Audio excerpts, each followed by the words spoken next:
And what's going on, replay viewers? Let's see who tunes on in.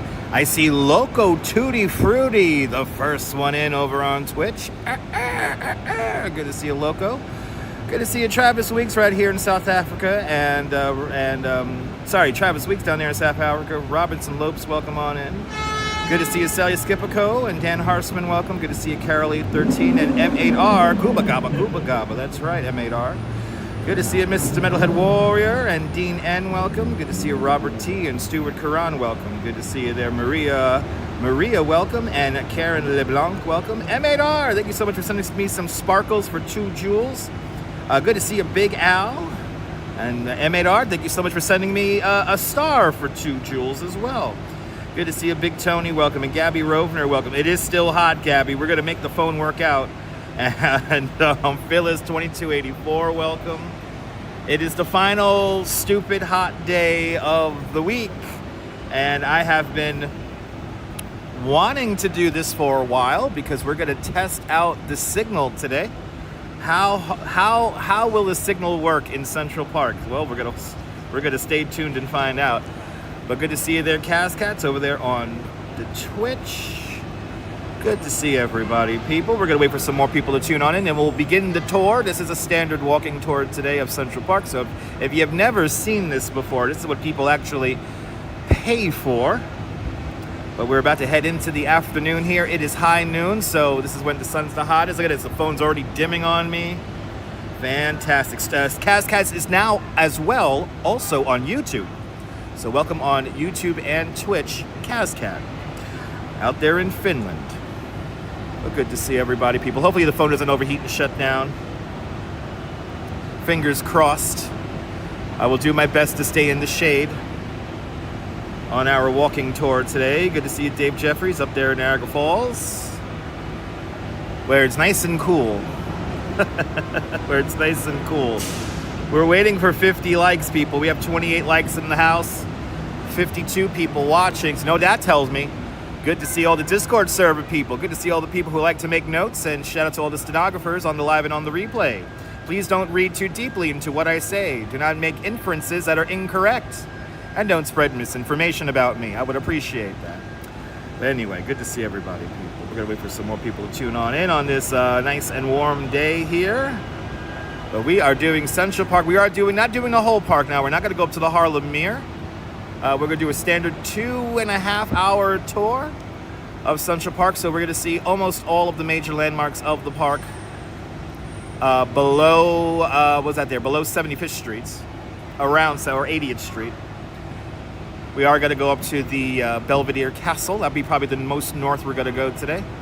We'll go see the Belvedere Castle and the Shakespeare Garden on our tour today.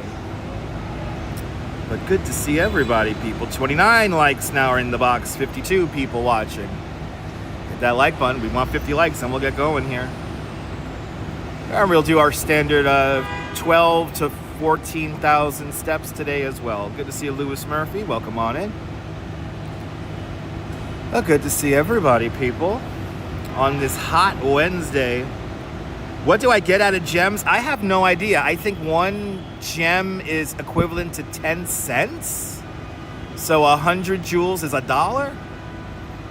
I'm still trying to figure it out, M8R. Good to see you, Coney Island, Jim. Welcome on in. Oh my God, Jim, that's right, you're flying out. Good to see you out there in LaGuardia. Jim, you don't have a flight at like 4 in the afternoon, right? You're flying out now, right? Because we have some thunderstorms coming here, probably around 4 or 5 o'clock this afternoon. Yes, exactly, DJ Dirty. It's a 2-hour tour. It's probably going to end up being a 3-hour tour if we get some good support on the show today. I'll just keep going until the rain comes. No, we're not going to go to the Central Park Zoo because it's so small, and plus there's too many children around to go to. We'll see a part of the maybe we'll go see a part of the Central Park Zoo if you would like, but we're not going to go into the zoo. There's actually not technically. It's not. Central Park Zoo is a ticket, so we're not gonna. I don't have time for a ticket. But 2 o'clock, yeah, you're gonna be fine, Jim. You're gonna be fine. You are gonna be fine. 64 people watching now, 36 likes. Keep on hitting that like button. Good to see you, Jazz Dog. Welcome. And it is hot out. I can feel it. It is hot out here, people. We got this central air on in my house, so it's nice and cool over there.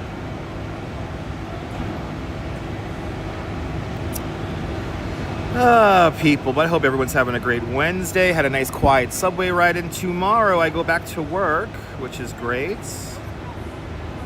So we'll do an afternoon stream tomorrow, and it's gonna be like 25 degrees cooler than what it is now. Had a little bit of rain there to wash out the heat. Nice, Stuart.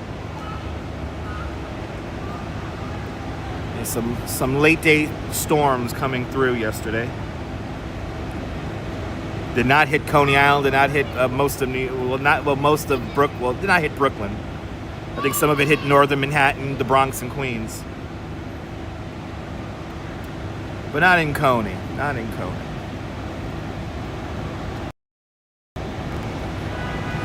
Mario Balderrama's checking in from Houston, Texas. Welcome on in. Still waiting for 50 likes. 66 people now watching.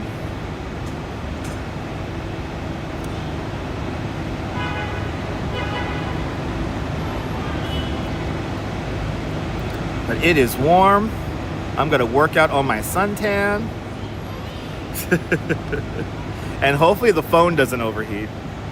The phone has already dimmed, but that's normal.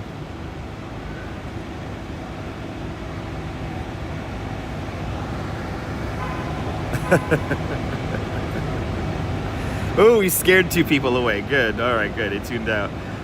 Waiting for 50 likes, and we're going to do a walking tour of Central Park.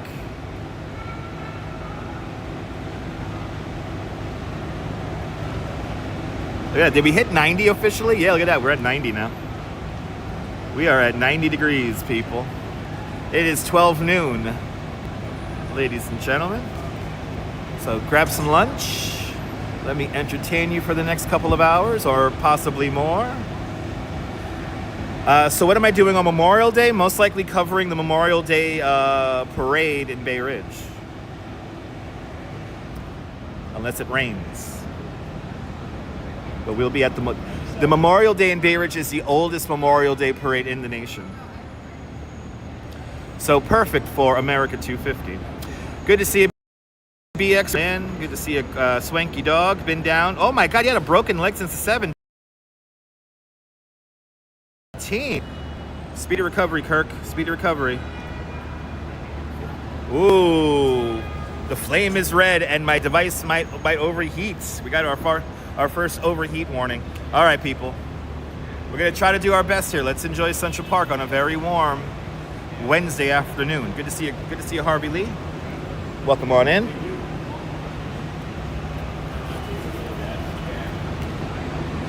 I've never seen the I might overheat warning on this app, but it's good.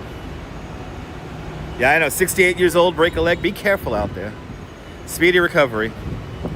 All right, let's do it.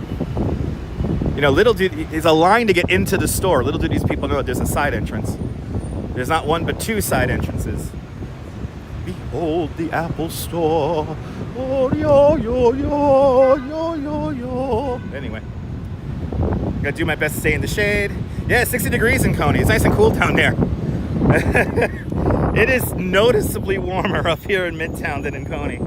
There's a beautiful sea breeze at home right now, so it's wonderful.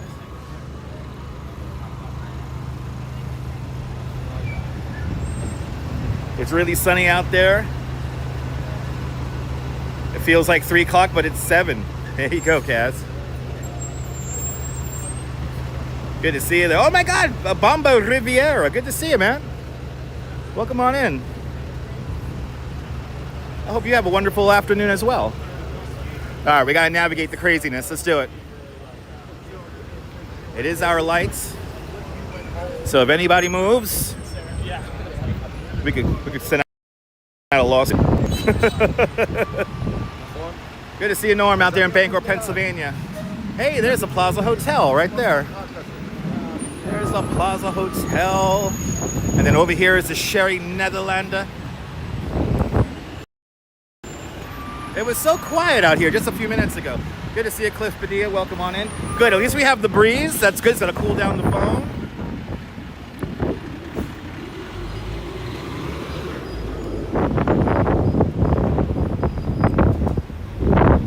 $80 degrees in your apartment. Damn, that's warm. It is a lovely 71 in our house in Coney. Me and the Dutch, I think I slept good last night. I think me and the Duchess slept really good last night. Now we slept in a little bit this morning. All right, people. It is time. We'll go to a Home Alone filming location. We're just on the next corner. Mario Balderrama says it's the last week for school there. Nice. Coming up to 68th Street.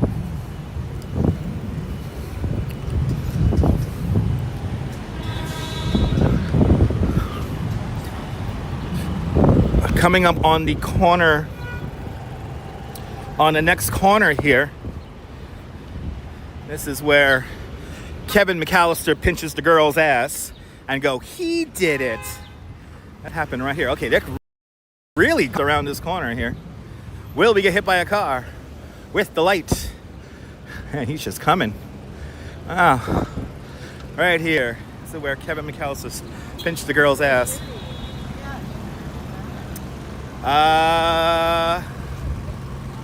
There you go, Carol 813. Good to see you, Sal Muscles. Great minds think alike. Look, this art, I swear to God, this art is a bed bug on her face. You can't tell me otherwise, people. That is a bed bug on her face. That is a bed bug. I don't care what people say. It's art, people. It's art. It's art. But we're gonna have to act extra crazy today. I feel the energy from the tourists are already in a They're already in a staring kind of mood. 27,000 trees, 5,000 benches, 11.5 million cartloads of topsoil, 3,000 plants, shrubs, and bushes create what is the supposedly natural Central Park, designed by Frederick Lahr Olmsted, Calvert Vaux. The Hall & Oates of landscape architecture. There is a lot of shit falling out of these trees right now. I don't know if you guys can see that. Falling out of these trees. It takes over 300 horticulturists to maintain Central Park, and Central Park is maintained by the Central Park Conservancy. About 95% of the funds that it costs to maintain Central Park come from the Central Park Conservancy, whether it be through television and movie shoots or donations.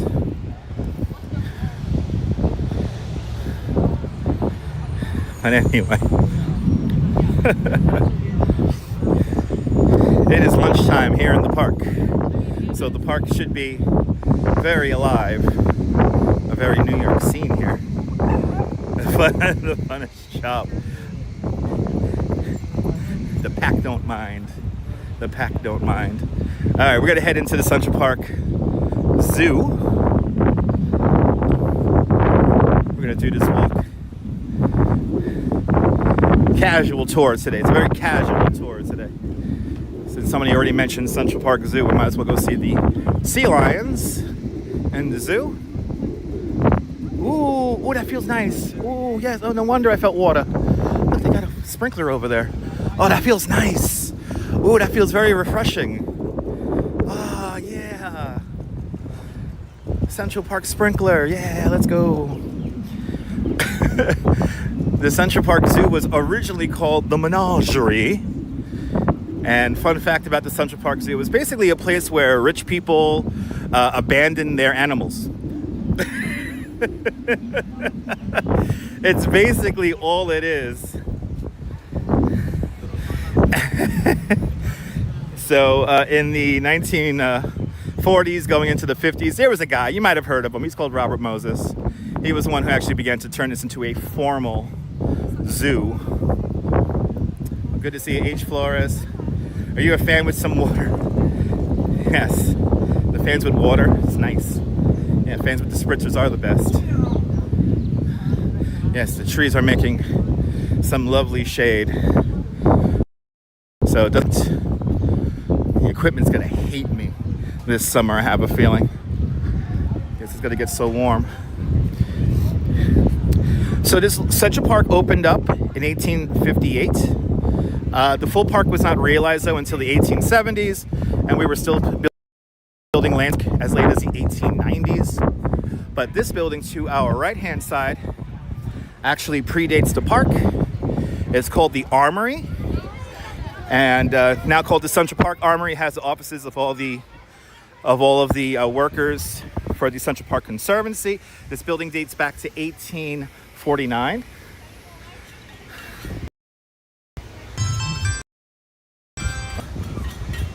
Somebody just became a member. I appreciate that. Let me read this here.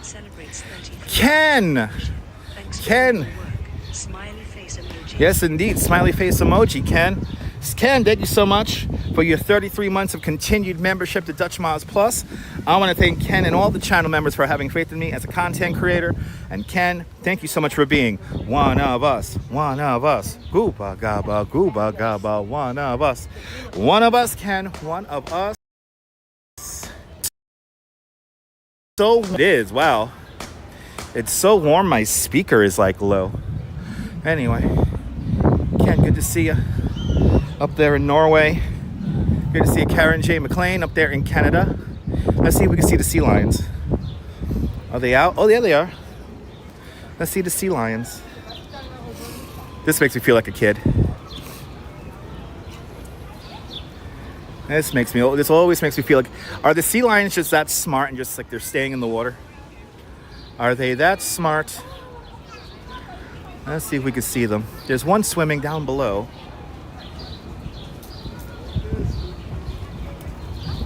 I don't know if you guys can see that. There is one under the water. Come on, peek your head out. That's all we want. We just want a glimpse of an animal before we continue on.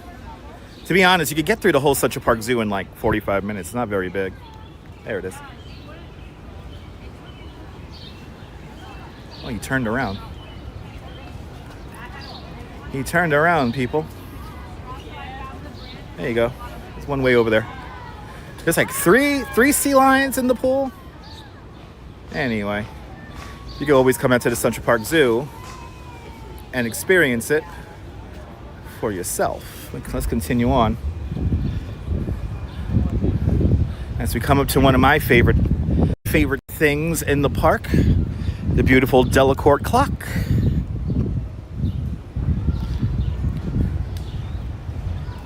Good to see you there, Kimmy. Kimmy's watching from Minneapolis. Originally from Brooklyn. Let's go.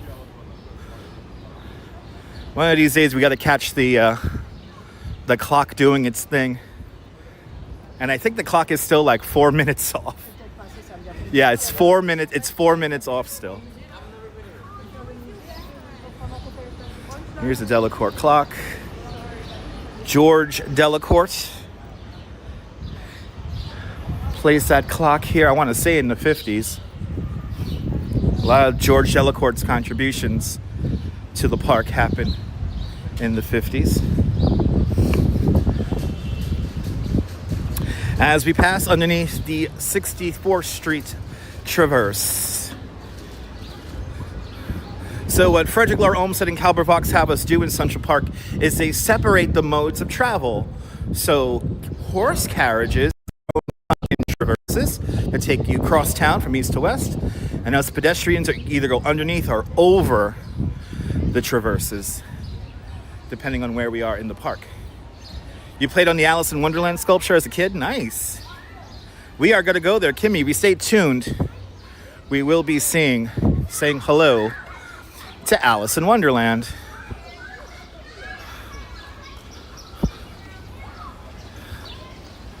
Bonsoir, bienvenue Neboul. Everyone follow Neboul. Fantastic content creator, live streamer from the south of France. See what is on the Bay of Saint-Tropez with Neboul. Ooh, it's warm.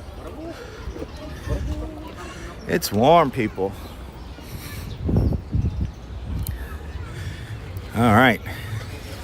We shall go see one of my favorite statues now in the city. And maybe one of my favorite performers is going to be performing by him. Picard, good to see you. Over there on Twitch.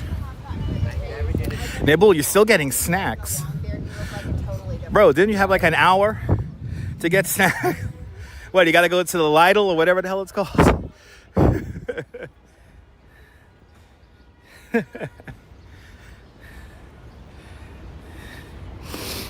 So the only natural features of Central Park are these outcroppings of rock here. This is Manhattan schist, and that is the bedrock of Manhattan Island. Frederick Lahr Olmsted and Calvert Vaux used 266 tons of gunpowder to sculpt the glacier rock. That is more gunpowder used in the Battle of Gettysburg. We moved around some 2.7 million cartloads of rock. And with that rock, we built a lot of the structures and some of the bridges here in the park. Good to see you, Dwayne, up there in Edmonton, Alberta, Canada. Welcome on in. To the indomitable spirit of the sled dog. Behold, Balto the sled dog. Balto saved 220 children's lives in Nome, Alaska in the winter of 1925. About 10 months after he saved those children's lives, a local civic organization raised the money to get that statue commissioned. And when they unveiled the statue, Balto was here. He was just to the left of Balto. And you can see that video today here on YouTube, or film here on YouTube. Ooh, it's hot, people. We're gonna just keep moving. as we pass underneath the Willowdale Arch. Woo. Ooh, child, right into summer we have gone. Right into summer. What the hell, man?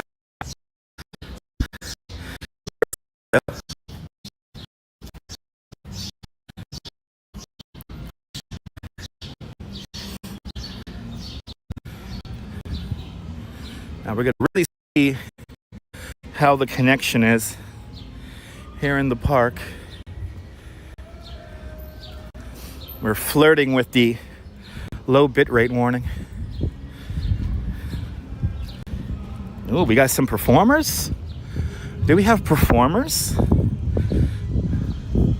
Do I hear performers on the mall? Ooh, child. I should have brought an umbrella for the sun. Isn't that sweet, Balto? Yes, indeed.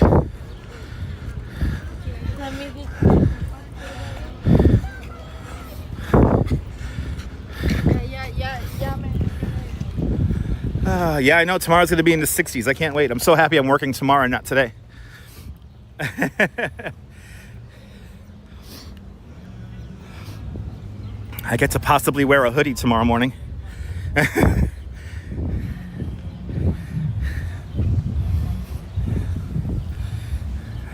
By the way, that is the Central Park South Tower right there. That features the highest private residence in the world, and also private highest terrace, which is that little bump in the building right there. It sold for $235 million. Good to see your photos. Thank you so much for contributing some time over there on Twitch. Welcome to Literary Walk. Literary Walk is flanked on the other side by Christopher Columbus. And here, scowling down on us, is the great William Shakespeare. And this statue is kind of funny because it has the name of the artist on the front of it. This was commissioned in 1870. Normally you would have the artist's name on the back of it, but here it's kind of messed up, so it's on the front. Supposedly that's not proper. That's why maybe he's so pissed off at us looking down on us.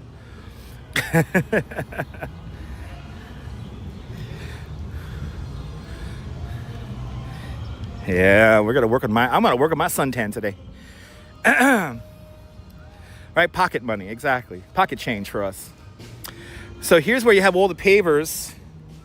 So these are notable donators to the park. Butts. Beverages and sombrero fund. Smiley face emoji. I wish I had a sombrero. And Diana Lee with a 10-pound super chat. Diana Lee, thank you so much for the very generous 10-pound super chat. Thank you so much for today's 10-pound club. Much, much, much appreciated. With a big 10-pound super chat. It costs roughly between $5,000 to $7,000 to have a paving stone in here. And there are some notable people that have more than one paving stone. Let's see if we can find some famous people down here. Let's see, where is, what's her name? Around here somewhere is Bette Midler.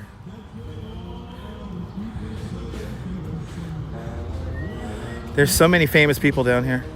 Anyway, come down here and you can look down the names here of the people who've contributed the most to Central Park. And we begin, this is the only straight pathway in all of Central Park. This is called the Mall. The Mall features one of the largest groves of great American elm trees outside of Washington, D.C. There's roughly 400 elm trees in this grove alone. For a lot of them, it's the third and fourth planting of these trees. And it's a really important, these are very important elm trees because these are all descendants from the originals that were grown here in the park. A very tough, bug-resistant version of the great American elm tree is found here.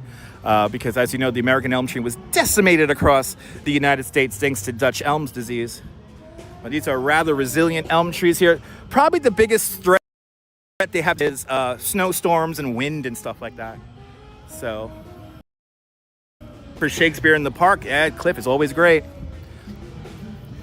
We begin our walk north along the mall with two notable Scottish authors, Sir Walter Scott is over here, and across the way, Robert Burns. Sir Robbie Burns. They have a Robbie Burns Day in Scotland. Did you know that? But you may not have heard of Robert Burns, but you probably heard a song he's written. To old acquaintance be forgot. Happy New Year, everybody. That's his song. Robbie Burns. And oh my God, did they pave the mall? Holy shit, they paved the mall, people. Finally. Oh yeah, there's no benches. I just realized there are no benches here. And they've repaved the mall. This guy is fun.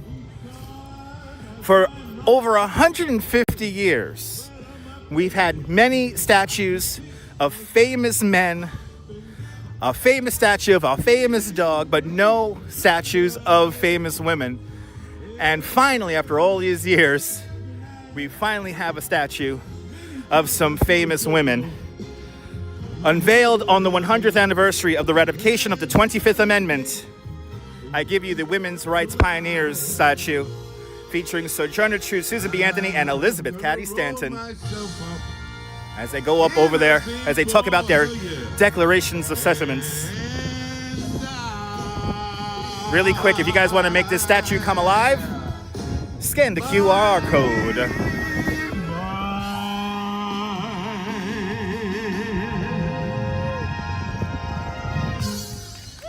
Thank you. He's serenading. So He's much. serenading the Thank you ladies. so much. Thank you.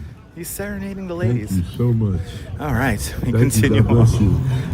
Continue on. Wow, it looks so weird without any benches in here. If you guys don't have money, I do accept weed, slices of pizza, and ice cream. Okay, I like that.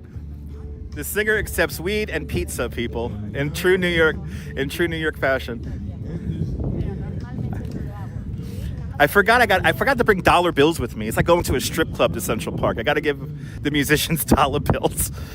So, just in time, Perfectly Candid. Good to see you. Oh my God, there's like no benches along the whole thing. Oh, we didn't get rid of the benches, did we? Like, it's not permanent. They just had to repave this thing. This thing hasn't been repaved in like the way, guys. So this is pretty amazing that the mall is finally paved. Good to see you, Melissa. No, the only famous cat, and we will see it, the only famous cat that's in Central Park is with Alice in Wonderland. So we'll see. We'll go say hi to Alice a little bit later on in the tour. Weed is worth more than money. Oh man, it's hot out here, guys. What the hell? What the hell? I wanted to show you guys the Jim Henson bench, but there's no benches in the mall, so.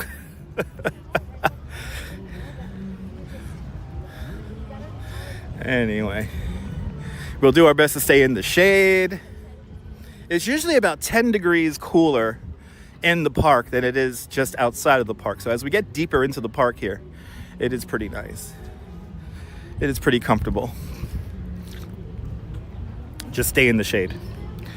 We have 58 miles of pedestrian pathways here in Central Park, but we're not going to walk all 58 miles, that's for sure.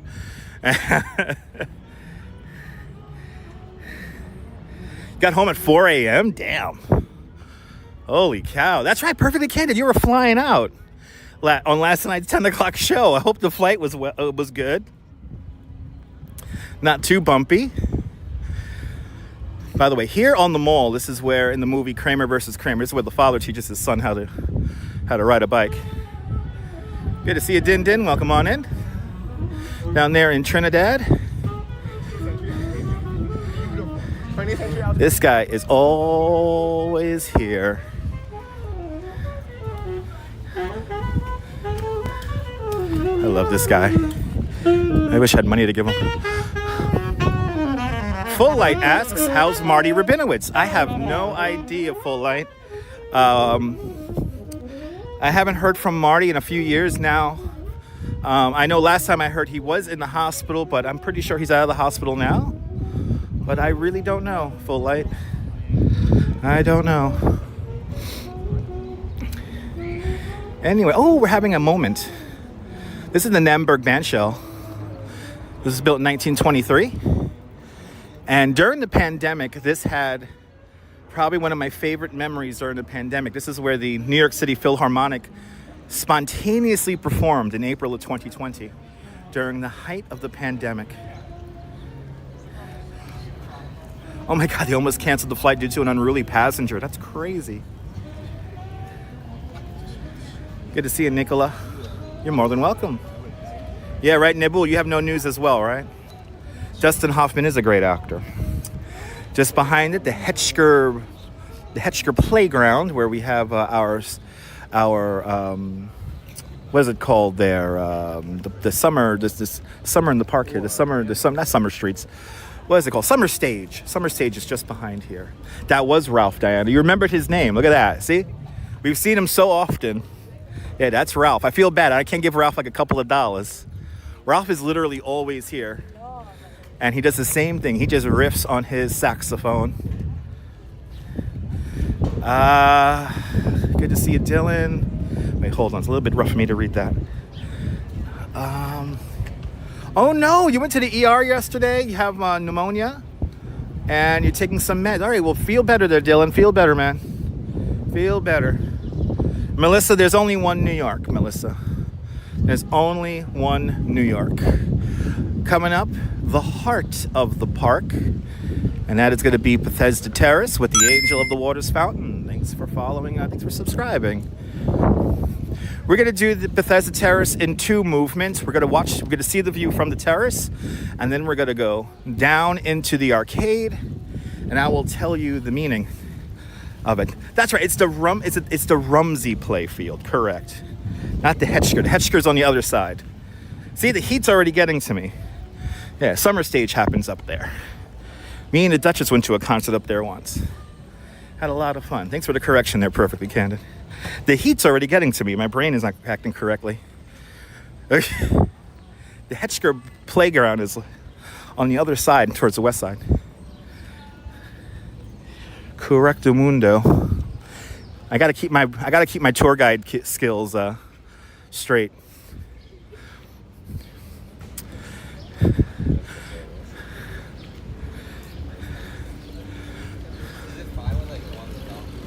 Oh, we got some wedding photography going on.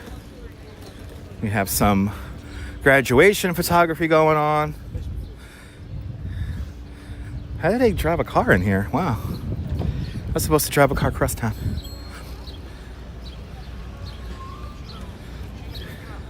Almost the very center of Manhattan Island is right here. This is where Loki teleported from in the Avengers movie. Right here. Well, Manhattan Island is about 11 and a half miles from north to south, and this is almost the halfway mark right here. But of course, everybody comes here to see the beautiful Angel of the Waters fountain. The Angel of the Waters, built to commemorate the opening of the Croton Aqueduct, the first freshwater system for the city of New York. Her hand outstretched, blessing the waters of Bethesda. She references the sculpture references the Gospel of John, and it was the first public work of art for the city of New York designed by a woman, and her name was Emma Stubbins. Rather ordinary looking angel, she was kind of frowned upon in the New York City press. Some people had the nerve to call her the milkmaid. But there she is. I do have water with me, Kimmy. Yeah, it's pretty cool. You can see a free concert in there. Yes, Bethesda Terrace and the Angel of the Waters fountain. So this whole... Whoa. Sorry. It's okay. She put her bike right on my leg. Isn't that nice? That's awesome. She put her whole city bike on my leg. Isn't that cute? Anyway, like I don't even exist. Anyway, this whole landscape here was designed by Jacob Ray Mould in 1871, 1872. And this whole landscape references the seasons of the year. So I will show you the carvings and the celebrations of the seasons of the year. Good to see you, William. Welcome on in.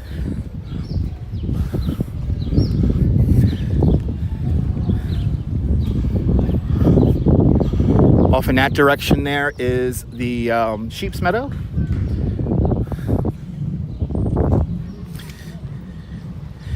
And this column here, this is autumn. So this is autumn or fall. We have the owl with the bat because we're losing the sunlight. We have the witch with the pumpkin. And of course the fall harvest. And then we ultimately come around on this side. And we go back to school in the autumn. So you have the school book with the lamp. So that's autumn. On the other side here, we have spring. Spring. You have the spring harvest right here. And then, since we're getting more sunlight, we have the rooster. And then on this side, we actually have the sun right there. See? So this is spring. So happy spring, everybody. So now we go down into Bethesda Arcade. Bethesda Arcade features over 15,000 hand-painted tiles. They're called the Milton tiles. It's the only application of Milton tiles in the world vaulted onto a ceiling. You could find the Milton tiles in places like the U.S. Capitol and the White House. These are all hand-painted tiles. They restored this entire landscape in 2007. And about 95% of the tiles are original. Only a few had to be replaced. We're going to hear some music and we're going to pass through the arcade. Here we go.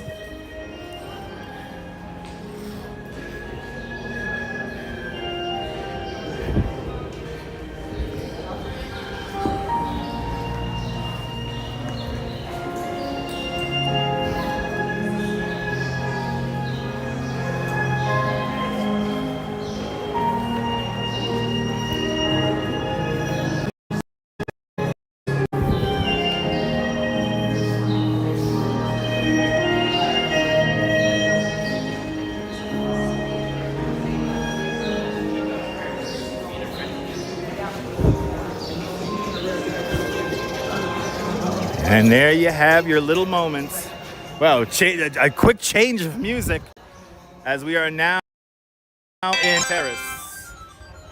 At Autumnal Storm became a member. At Autumnal Storm celebrates 10 months of membership, sending you winter icicles. Ice emoji. Please send me some winter icicles.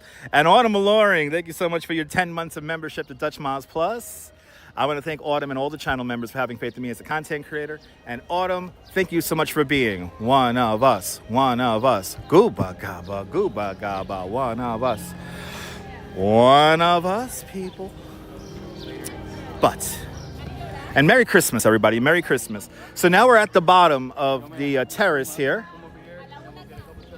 And this column here, in honor of Christmas, represents winter. So here we have the mourning doves making their nest. We have the reindeer, and then ultimately we have all the birds here. This is a duck flying south for the winter. So we have that, and then into the column that feels like today and right now, the final column here is going to be summer. Summer is coming up next. And here for summer, we have the bees. The busy bees are pollinating everything. And then we have the birds returning north for the summer. And then finally, we have the blooms here and the blossoms with the bees on them. But there is summer. Good to see you, Stefan. Welcome. Milton tiles are in the Eisenhower Executive Office building. Oh, wow. Didn't know that, photos. Very appropriate music, Din Din. Yes, indeed. Good to see you, Will. Welcome on in. But here is Bethesda Terrace. We're at the bottom of the terrace now. And, of course, the Angel of the Waters fountain.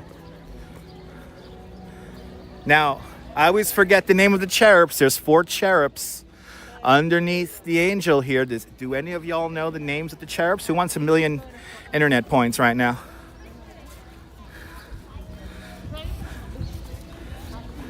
Let's see if anyone knows the four cherubs. Now, back in the day, people used to go swimming in this. I wouldn't recommend putting your feet in this. It's not exactly the cleanest water. It's very slimy, kind of, because it's the water straight from the lake.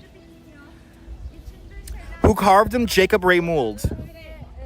It's all sandstone. This is all sandstone here. So Jacob Ray Mould and his team of people carved it. You're more than welcome, Kaz. Does anybody know the name of the cherubs? Before I move on, there's four of them.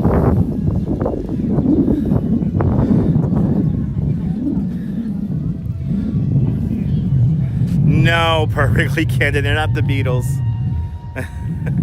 Even though not that far from here, the Beatles did take pictures before they played the Ed Sullivan Show.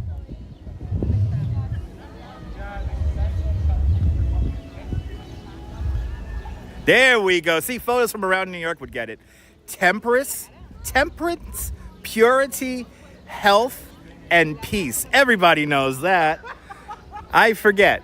Thank you so much, photos. Photos from around New York just won 1 million internet points. See Shelby, good to see you up there in Las Vegas, Nevada. It's kind of warm out here, just like Las Vegas. Anyway. Photos from around New York, thank you. Temperance, purity, health, and peace.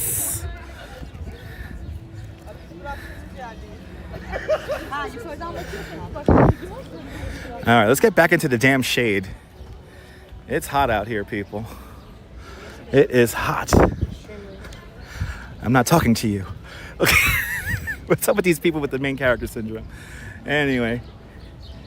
Can you send some points for a commercial? What commercial you want to see? Why? You want to do for tonight's 10 o'clock show?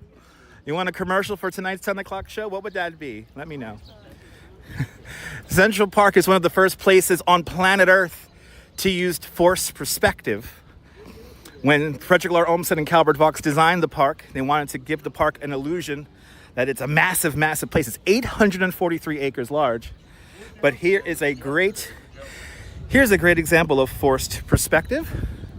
We're looking across the lake. No special name, just called the lake. And off in distance the Twin Towers of the San Remo apartments. Beautiful view. The lake, like most of the bodies of water in Central Park, are filled with New York City tap water.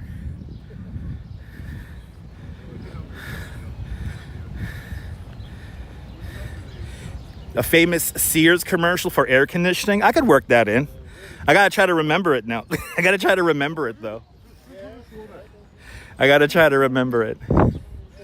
Anyway, off in the distance is the Loeb Boathouse, where you can grab some breakfast or lunch, grab a rowboat,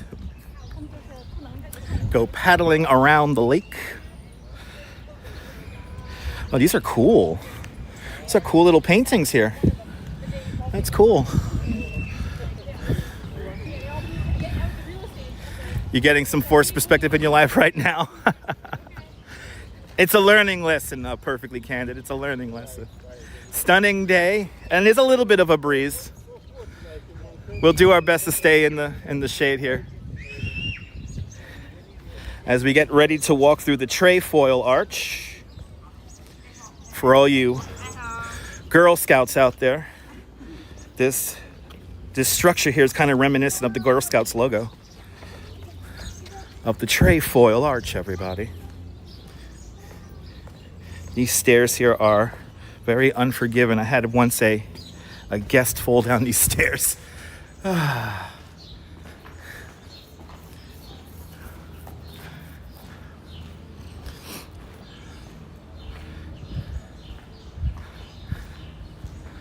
so far, so good. The signal's holding up pretty well. I'm pretty happy with it so far. I have a feeling if we were on Prison app, it would not be looking this good.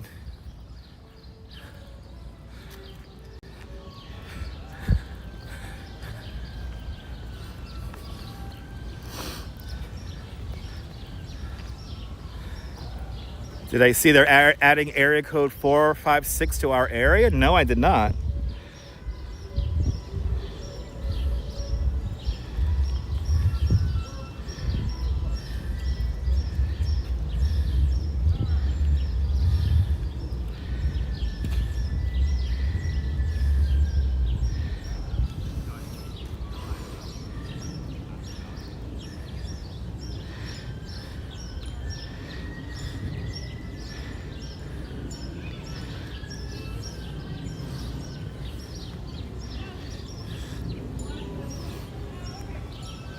Pretty archway, right? We have a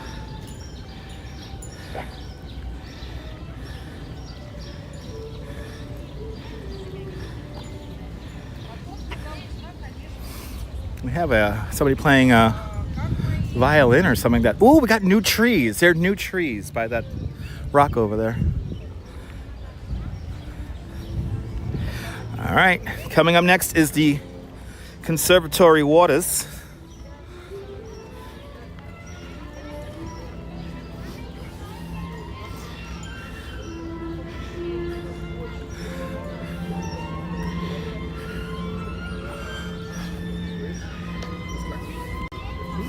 Wow, it's like a...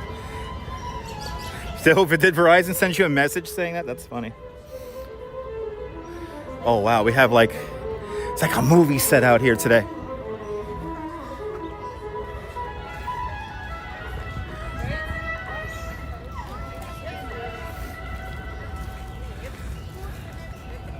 Coming up next is our friend Hans Christian Andersen.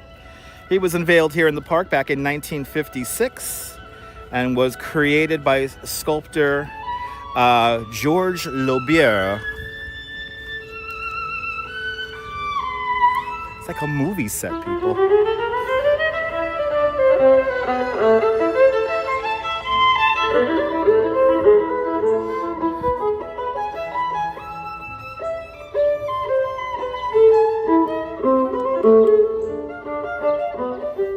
Good, your book is doing good.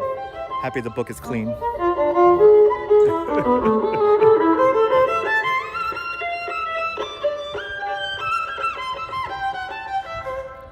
Ah, yes.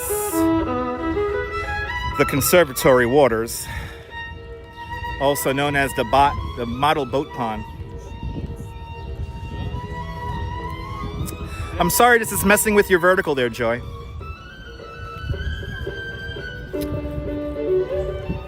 So the model boat pond, probably the most famous thing to be filmed here, which wasn't really filmed here, was in the movie Stuart Little 2. This is where the yacht race happens. And then on this side here, this has an arch that takes you into the lake, which, as you can see, does not exist. But in Hollywood, they recreated the boathouse over there almost in full scale. And supposedly, we have some new red-tailed hawks on that building right there. That's where Pale Male used to live.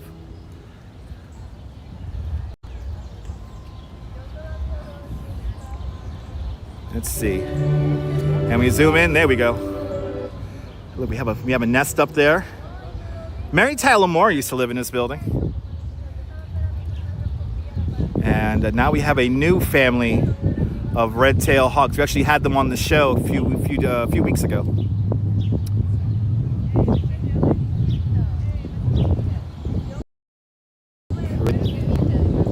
Definitely lots of screenshots here as we see the boats going around and everything. It's nice to see. You know what's fun to see? It's fun to see it's all back together again. We came down here when it was snow everywhere, and now look at it.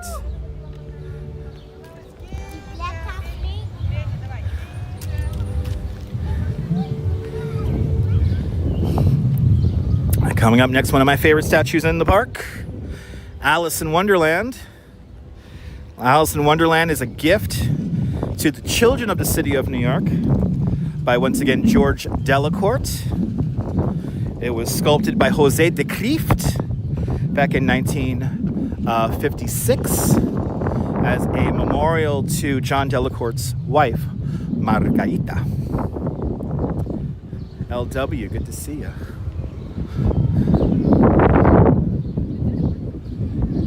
I tell you, the difference between being in the sun and in the shade is incredible. Okay.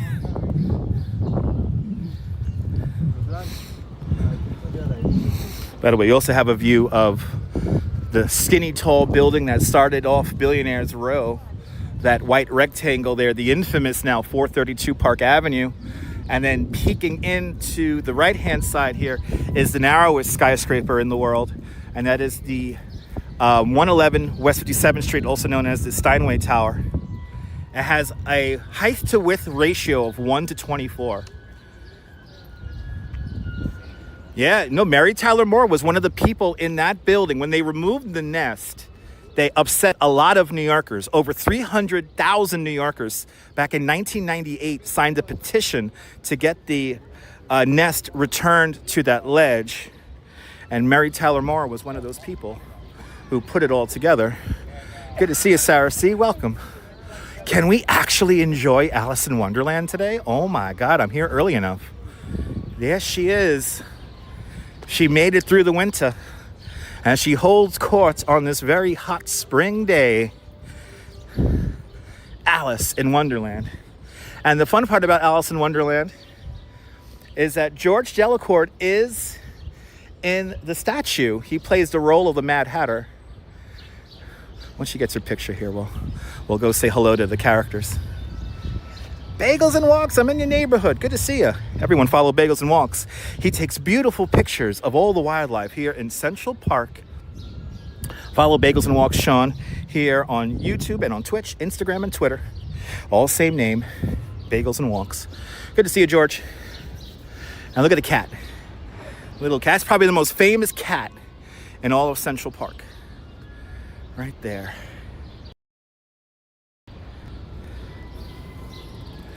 But a gift to the children of the city of New York. Right there. That was actually welded, or that was crafted out in Brooklyn and field welded here on site. Just left the mirror. Nice.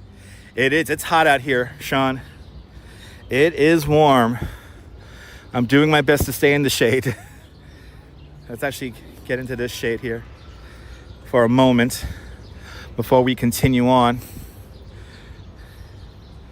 Yeah, it's hot though. Harlem Mere, fun fact about the Harlem Mere.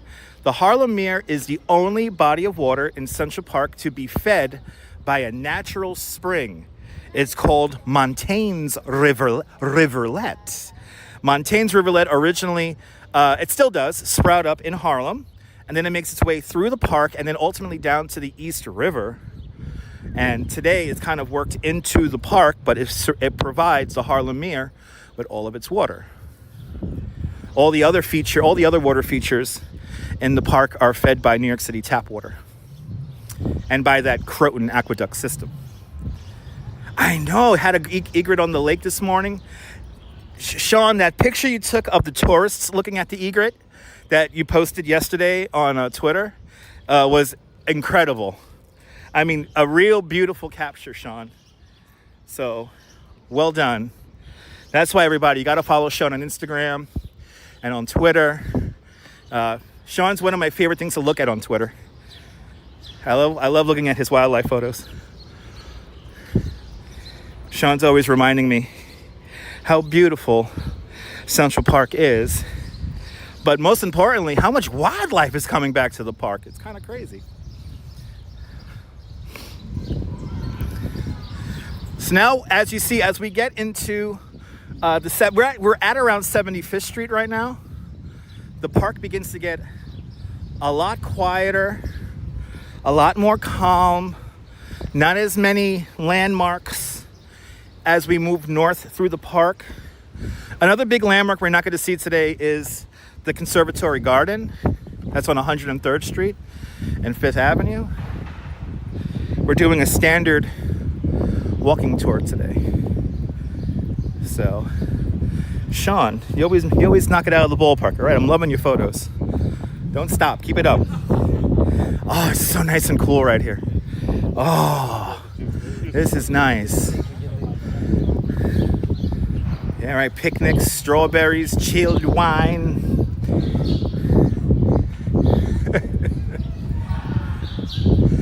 How's the wine? Have another glass. All right. What movie is that from, people? What movie is that from? Lopez. Good to see you.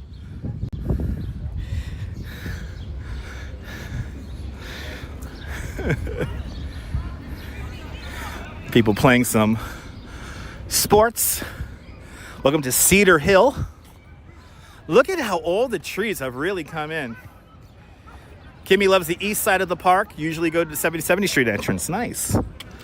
Ooh, it's hot. Oh my God. Oh, child. I'm gonna have to go walk. True walking speed. True walking tourist speed right now we're doing.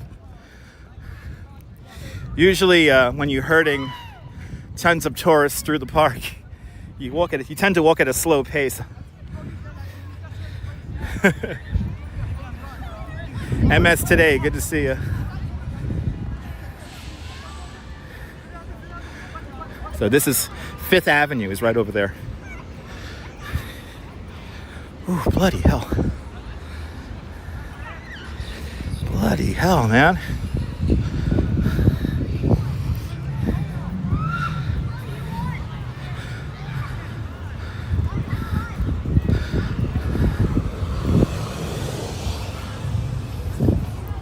I love the 80s. Welcome on in. That's right, Kimmy. It feels great in the shade. Like, in the shade, it's nice. That's right. Hit that like button so more people can find this nonsense.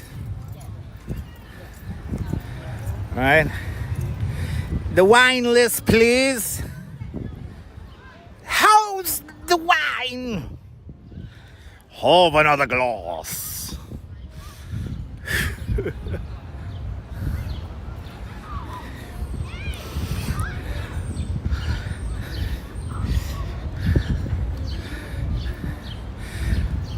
Spotted Cow, Wisconsin, welcome on in. Oh, besides Federal Hall, indoor places with air conditioning. Sean, you know that atrium behind Trump Tower on 56 and Madison? The one that has the figures there, the statues from Sesame Street? That's a great air-conditioned atrium. And I think there's another one. There used to be a big indoor atrium in Lower Manhattan as well, but they've closed that recently. Oh, awesome. Spotted Cow. Awesome, Spotted Cow. Yeah, Kuma Monster saved me some money with this affiliate link. And the microphones are in the mail. They're coming today. So when I get home, I should have my new microphone set up thanks to Kuma Monster, who is right now walking in Germany. So everyone check out Kuma Monster here on YouTube and on Twitch. Thank you so much, Spotted Cow. But yes, there is a cool atrium in Midtown, 56 and Madison. It's where we saw those Sesame Street characters. That's a nice, cool, air-conditioned atrium. I'm trying to think of some more. He said he hopes I like them. I will like them. Kuma Monster uses them. I will like them. They're going to be small. They have a power pass-through so I can keep the phone charged. But bloody hell, it's hot out here. I got to get used to this shit. I got to get used to this. DJ Dirty, I ordered the Hollyland Mark II. Let's go. Always a entertainment. I appreciate that. And I love the 80s with a $2 super chat. I love the 80s. Thank you so much for a very generous $2 super chat. Thank you so much for joining today's $2 club. Much, much, much appreciated with a big $2 super chat. Kuma's in the land of the Dutch people. The Netherlands. That's right. So TwitchCon EU is happening in Rotterdam, right? So that's cool. He should hop on a bicycle. He's in the land. Instead of walking, he should just be riding the bike. Ooh, it's nice and chill underneath the Willow Dell Arch. Yes. Yes. He's in Etchton. There's so many places in the Netherlands I can't pronounce. There was a town. There was something I ate. I think we talked about this before. There was something I ate. It was okay, but it was something I ate I could not pronounce at all. I know, we're in New York, the greatest place in the world. I know. I'm starting to go with, I'm not from the United States, I'm from New York. Anyway. Yeah, he is on an amazing trek, Stefan. Hopefully many restrooms are open. A lot of restrooms were open.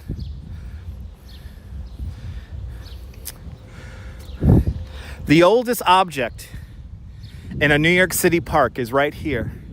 This is Cleopatra's Needle. It was created for King Ramses III. Oh, look at this. And Deborah Brady with a $10 super chat. Deborah, thank you so much for a very generous $10 super chat. Thanks so much for joining today's $10 club. Much, much, much appreciated with a big $10 super chat. Thank you so much, Deborah. Good to see you. Hope you're doing well on this hot Wednesday afternoon. But this obelisk used to stand in Heliopolis, just outside of Alexandria, Egypt. It was created in 1450 BC, roughly like 3,000 years after Cleopatra. So it actually has nothing to do with Cleopatra.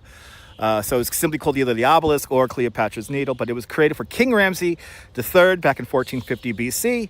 And basically the message on all four sides is the same. It's just basically heralding the arrival and kingdom of King Ramses III. So it's a big rah-rah speech. At Bagels and Walks became a member. At Bagels and Walks celebrates 36 months of membership. Love to learn about the park. Oh, Sean, I love to see your pictures of the park. Sean, thank you so much for having faith in me as a content creator for the last 36 months. Thank you so much for sponsoring the channel for the last 36 months. And thank you so much for being one of us. One of us. Gooba gaba, one of us. One of us, Sean. One of us. Let's go. And by the way, I forgot to mention, just on the other side there, you saw a building over there. That is the Metropolitan Museum of Art, the only building officially inside of Central Park. They actually built the park around it. Good to see you, Gil. Welcome on in. Let's continue on. This is as far north as we're going to go today, because now we're going to begin to go cross town towards the west side of the park. But good to see you, Gil. Good to see everybody. Just beyond the trees over there, that is the Great Lawn. And I'll talk about the Great Lawn in a moment when we get up to Belvedere Castle and Vista Rock. Scrambles Cat, good to see you. My day's going great. It's just hot out here, Scrambles Cat. Good to see you. Adir Music, good to see you.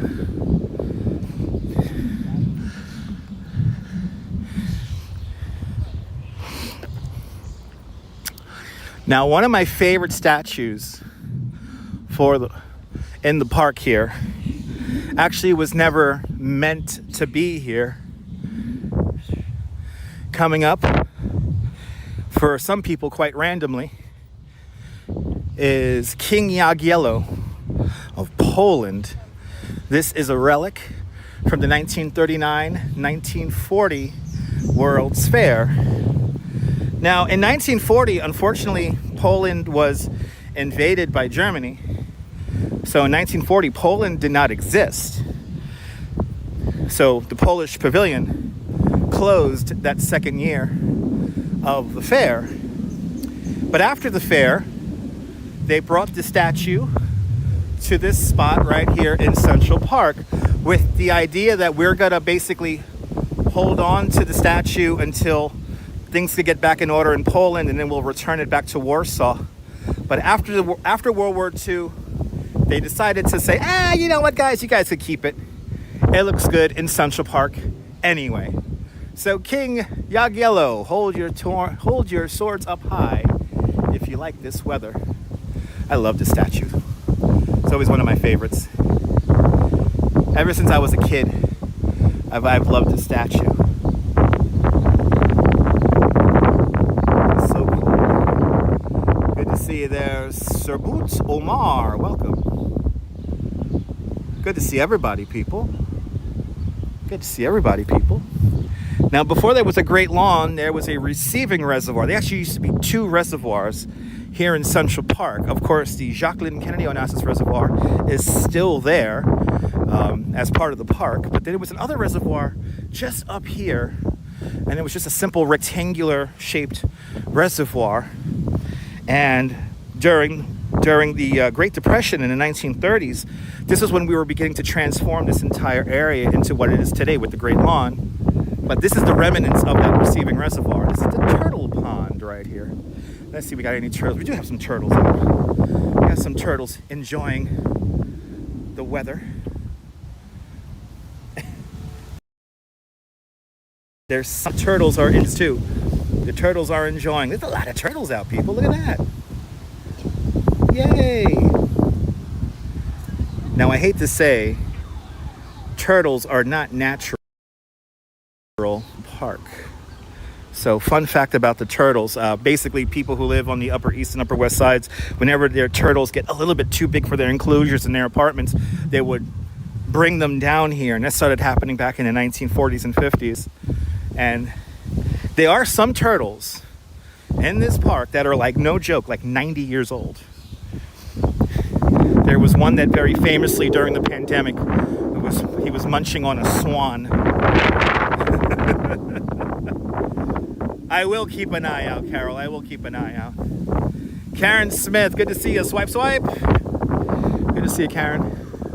All right, people, we're making our way up to Belvedere Castle now. And the second highest natural point in the park.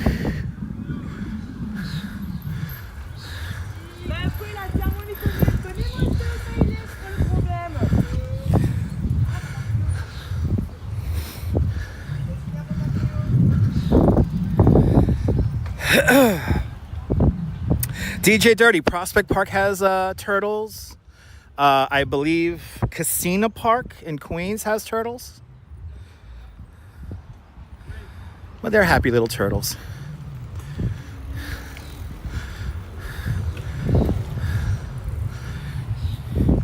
If you're gonna illegally ride a bike on a footpath, don't give pedestrians a dirty look, because they might just like lunge out and try to take you off your bike. I almost felt the urge to lunge at the guy and grab him by his arm and take him off the bike.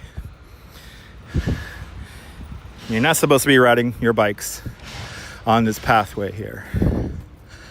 And there are signs everywhere.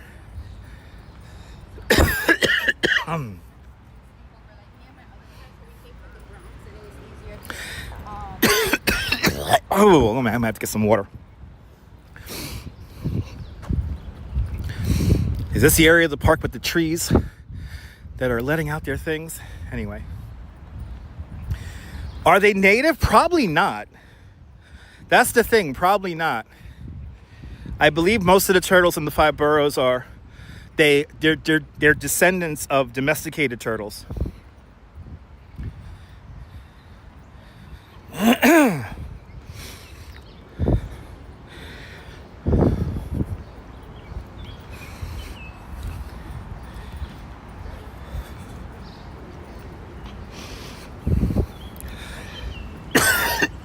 Sorry, guys. I was on such a roll, not needing to drink water. Ooh, this is on.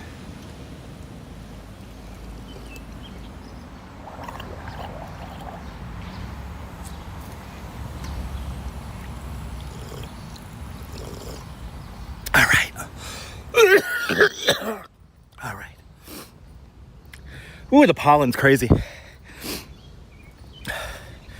All right, let's keep going. Let's keep going. Oh, let's keep going. Whatever those trees are, they hate my throat.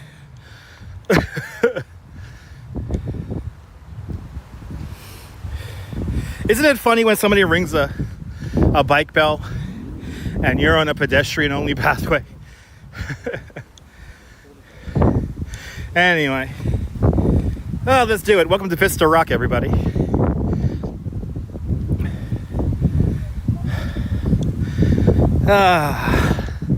Belvedere Castle, designed by Calvert Vaux in 1871, 1872.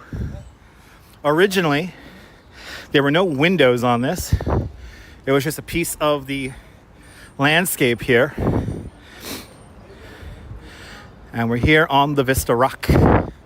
Ooh, what's going on in... Look at that. What's going on? Look at that statue over there.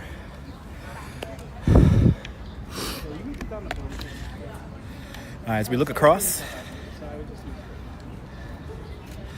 there is the Great Lawn. That is where Pope John Paul II spoke to 500,000 people, and that is where Diana Ross sang to 700,000 people in a rainstorm. A lot of historic moments happened there. Simon and Garfunkel had their reunion out there, amongst many other things. A lot of great concerts there. Okay. It is really hot right here, so let's keep going. But actually, let's take a look inside. What is going on inside of the Delacorte Theater? So, beginning in 1945, Joseph Papp, the founder of the Public Theater, started to have impromptu performances of Shakespeare, free for whoever showed up on the Great Lawn. By the mid-1950s, easily up to a couple of thousand people would come to these performances of Shakespeare. And in 1960, Parks Commissioner Robert Moses had these performances banned from the park because it was messing up the grass on the lawn. So pissed off a lot of New Yorkers, and he jokingly said in the papers that if anybody could fund a performance space, he will gladly create some space in Central Park for them to build it. Well, once again, George Delacorte, founder of Dell Publishing, he comes up and he basically says, you know what? I have the money. Can we build the theater? And in 1961, 1962, you get your Delacorte Theater, which is right over there. And they actually recently they refurbished the whole theater. So it's a lot more ADA accessible now. They have a big statue over there. That statue is kind of wild. That statue is pretty wild. Diana, I'm glad you like my t-shirt. I've been in a mermaid parade kind of t-shirt mode this week. All right, let's get out of this space here. It's hot up here. Yes, everybody's taking pictures. It's dads and grads season here in Central Park. All right, coming up next is going to be Shakespeare Garden. I hear another sprinkler. Maybe we'll get into a little bit of the sprinkler here. Oh yeah, we are going to get into the sprinkler. Let's go. Oh, this is going to feel good. This is going to feel so good. Oh, I'm so ready for this. Oh, I can feel it already. Oh, that feels so good. Ooh, and the fragrance over here is amazing.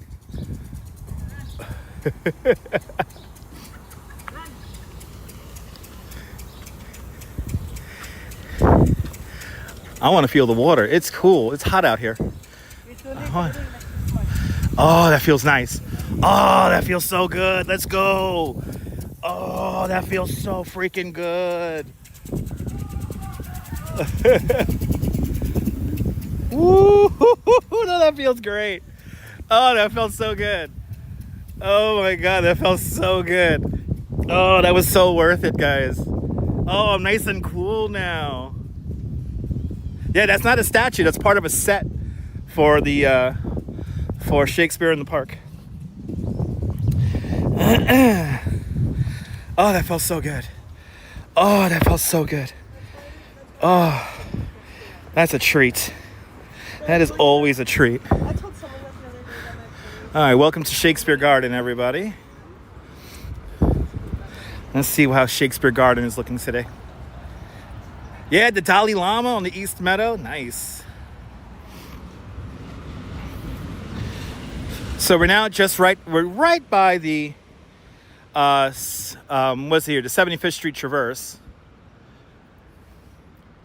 It's right beneath us here. And here is Shakespeare Garden. Shakespeare Garden obviously has all the plants referenced in Shakespeare stories, William Shakespeare stories. And we're almost there. Some of these beautiful plants are beginning to blossom. Look at this.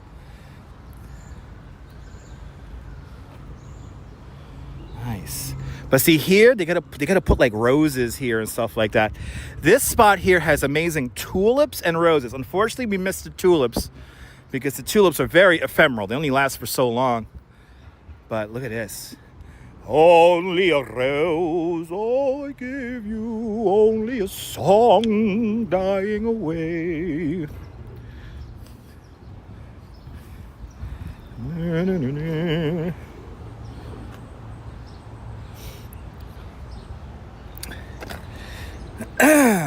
Look how pretty. Yes.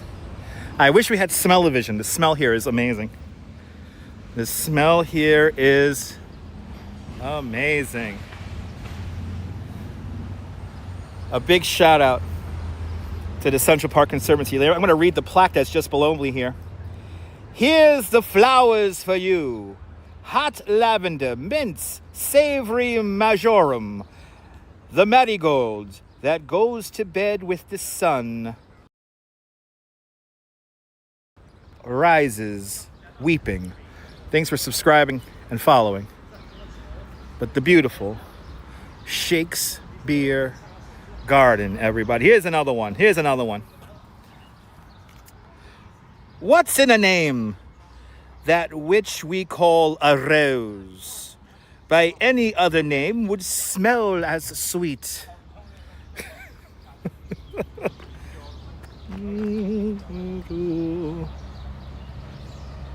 Yes, I do have the voice of an angel. Sometimes. Somebody said in one of those Discord servers that I have an annoying voice. I agree. I hate hearing my own sound of my own voice. Anyway, here we are. We're now leaving the Shakespeare Garden, and we come up to the Marionette Theater. This is the Swedish Cottage.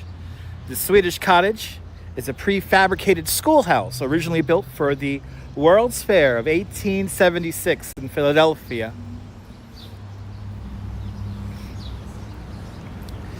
Frederick Law Olmsted saw this building, or this schoolhouse, at that World's Fair, and he said he immediately had to buy it and have it in his park. So it was brought here in like 1873. And 1877 or 1878. But anyway, today this is home of the New York City Parks Department's puppetry division, and they call it the Marionette Theater because we have marionette puppet shows in that building.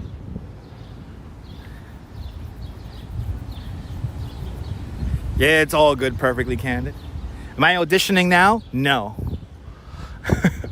Right across the way is the Colonnade Apartments. That's where, which I think she still lives there. I'm not sure. Diana Ross has an apartment in there.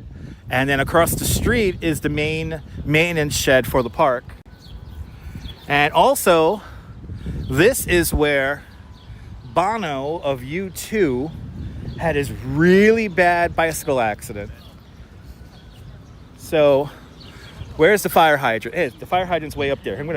I'm gonna describe to you this horrible accident. I actually got to see Bono get put into the ambulance when this happened, and I didn't realize it was Bono being put into the ambulance. But back then, they used to have it. I mean, they haven't seen it recently, but here in the double white line, there would have been some metal fences to separate the pedestrians from the cyclists. And on that day, for whatever reason, we don't know if it was a man, a woman, or a child, but they were walking on the other side of the fencing here. And Bono was coming down this hill here where you could get a lot of speed here. And he was trying to avoid the pedestrian, and he ended up wiping out. And he wipes out pretty much right here at this fire hydrant and makes his way all the way down to the stoplight. And the problem was that he was clipped in, and when he began to tumble, he tumbled with his bike. he was going quite fast. They were saying that he was probably going around 35, 40 miles an hour. And he broke a couple of ribs. He broke a leg and fractured an ankle. And he punctured a lung. And he fractured his hand and his wrist. And we actually thought he would never be able to play a guitar and sing ever again. But something like 9 months later, Bono is pretty much fully recovered, and U2 does a surprise concert inside the 34th Street Penn Station subway line, the subway station there on the A train.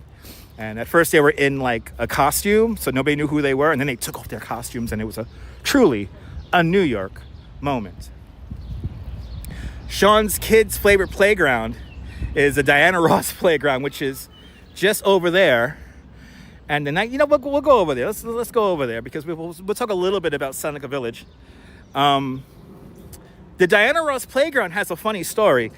So Diana Ross in July 1983, she has a big concert out on the Great Lawn. And despite the weather reports, they try to beg her, can you put the show off? But she's like, too many people are showing up. I can't stop the show. So they go on with this concert. And while she's singing Reach Out and Touch Someone's Hands, the skies open up and it begins to rain, a torrential downpour. Rain, lightning, thunder. It was kind of crazy. The crowd got a little nervous. She actually calmed down the crowd. She told everyone to cool out. Don't push. And everybody calmed down. She kept on singing more songs. The head of the Central Park Conservancy, who was in a white dress shirt, completely soaking wet, completely see-through, he yells in her ear, when you got to end this? When you got to stop this? And she holds the microphone and waves. She goes, never. She continues to sing a 5-song Supreme medley. And then finally, because the orchestra pit started to fill with water, she finally stops the show and tells everyone, let's do this again tomorrow. And the next day, almost 1 million people show up. Now, unfortunately, because you had 700,000 one day, 900,000, 800,000 the next, it destroyed the lawn. So in order to set things straight and set things back, Diana Ross donates enough money here in the park to have the Diana Ross playground dedicated. And that is where we're going right now. By the way, we're on 82nd Street and Central Park West. This is 82 and Central Park West.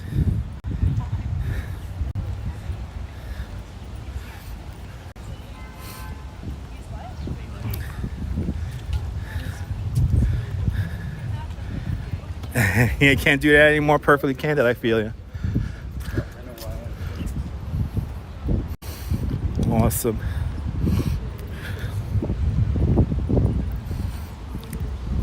All right, the signal is a little, I think it's the first spot I'm really dealing with connectivity issues.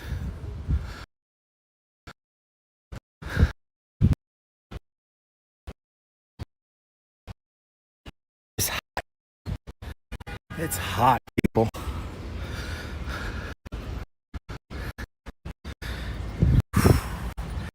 Good to see you, Michelle Kim.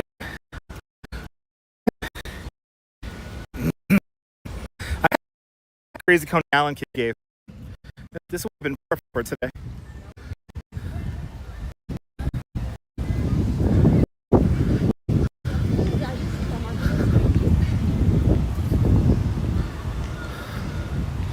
So here is the Diana Ross playground right here. This was built in the mid 80s.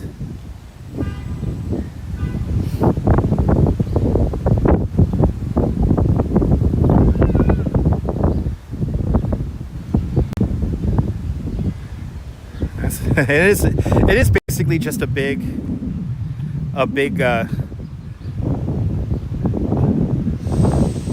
sand pit there. And right here, if you want to begin a tour of Seneca Village, this is where the self-guided tour begins. So you begin here at the Diana Ross Playground and you make your way up to Summit Rock. The main area of Seneca Village is right here at 84th Street on the west side. And you kind of make your way up to the reservoir, then back down. It's really cool. It's really, really neat. Look at this little guy. That's the luckiest dog in New York right there. No leash, hanging out in Central Park. That dog's living a good life. How's life? Rough, he says. Rough.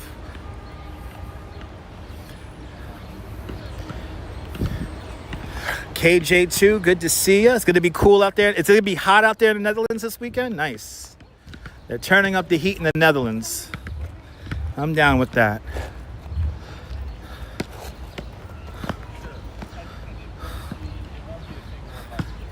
Yeah, that's why you never liked outdoor concerts.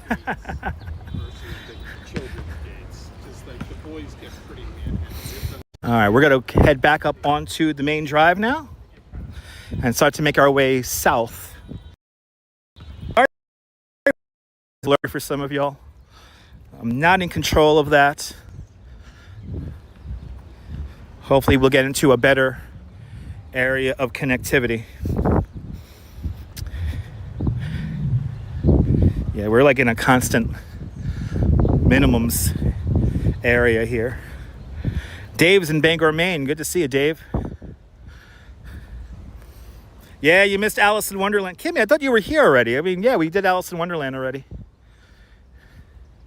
We've come across. You could always rewind it.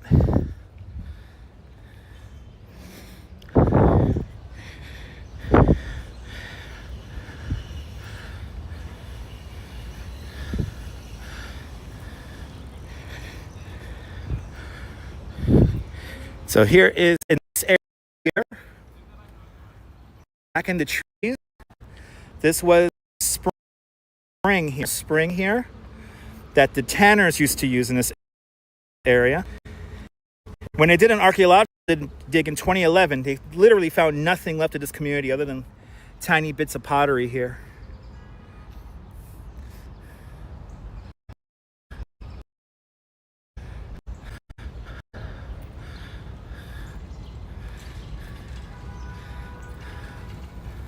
Oh, perfectly candid. My deepest condolences, perfectly candid. I'm so sorry. I'm happy she lived a good life, though. Oh, my deepest condolences. All right, we got to walk back down the drive here. Wow, the connection around here is awful. My goodness. Well, we're still hanging in there. We're still hanging in there. But now we walk. So see, as you walk around here in this area of the park, you have a whole bunch of plaques here that tell you about Seneca Village. What it's like to live here. It's pretty cool.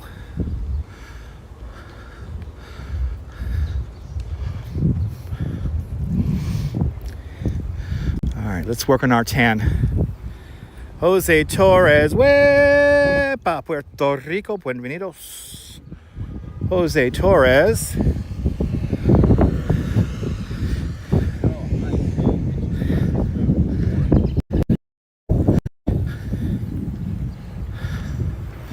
All right.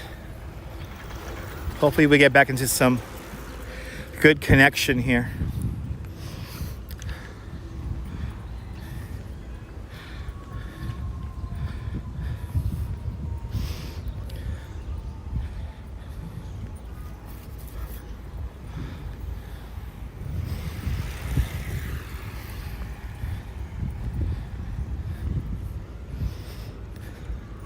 All right, now we're on the West Drive. See, Mike? Oh, that's a beautiful thing, perfectly candid. Again, my deepest condolences.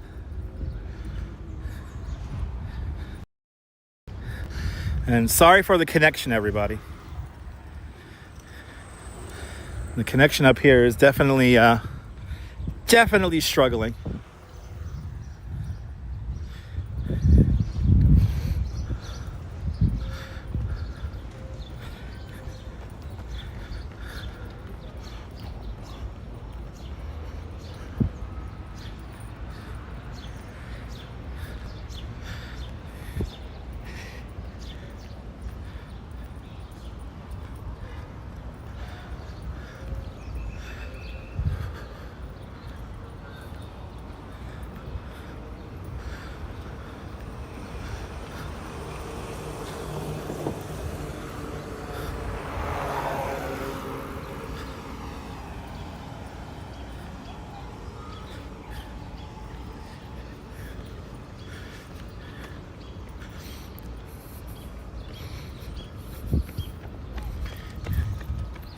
I think they repaved most of the drives here. It's really nice.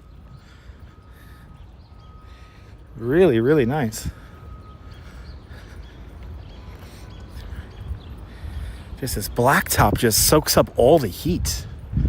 It is pretty hot out here. I can't wait to get back into the shade.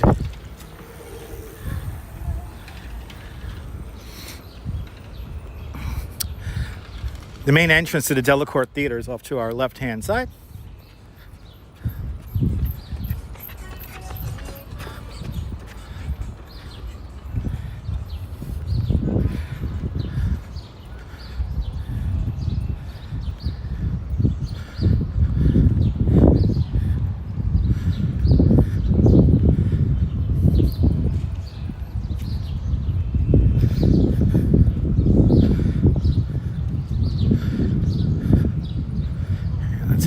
Let's head back on the pedestrian-only path here. Wow, we still have chat. What's going on with chat here? You're quiet, unless we're in full enjoying tour guide mode. It looks good. Yeah, no horses out.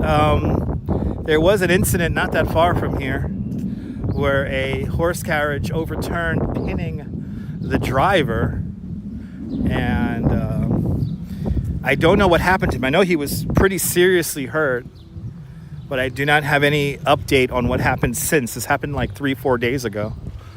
And they're kind of once again reevaluating the horse carriage situation here in the park. I think horses and horse carriages do have a place here in Central Park, but they deserve a place to live in the park. They shouldn't have to commute from like the Hudson Yards area to go to work.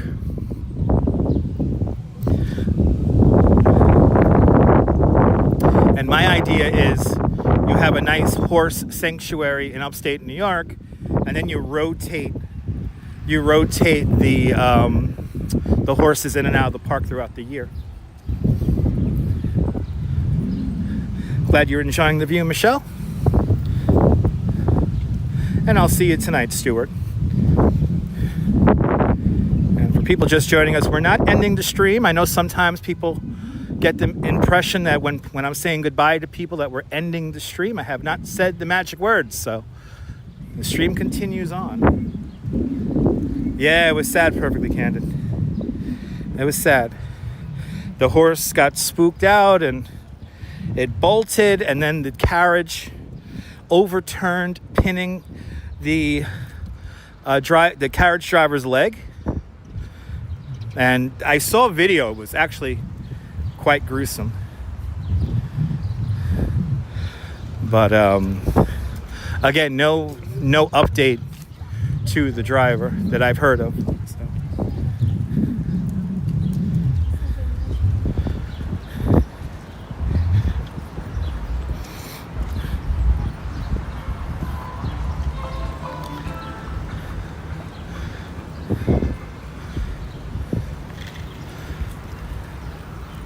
Yes. The stream never stopped, Network Intel. Just sometimes, Network Intel, I can't control the cell phone conditions. So when it's blurry, all I could really do is just continue to walk. And I do know when it is blurry because I have 3 different signal indicators on my end. All I can do is say that I'm sorry for the blurry conditions and try to... Thanks for braving the heat today, Dutch, to show us beautiful Central Park. Put this toward Ridge. I will put that towards a cold beverage. And Carol, 813, with a $10 super chat. Carol, you're more than welcome.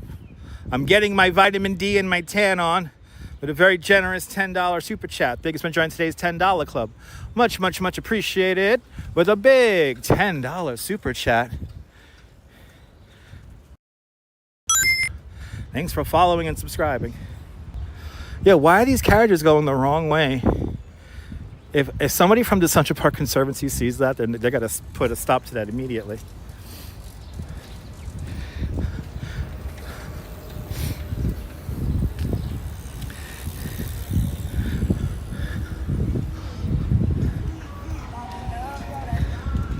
Wow, the one wheels are flying down this hill.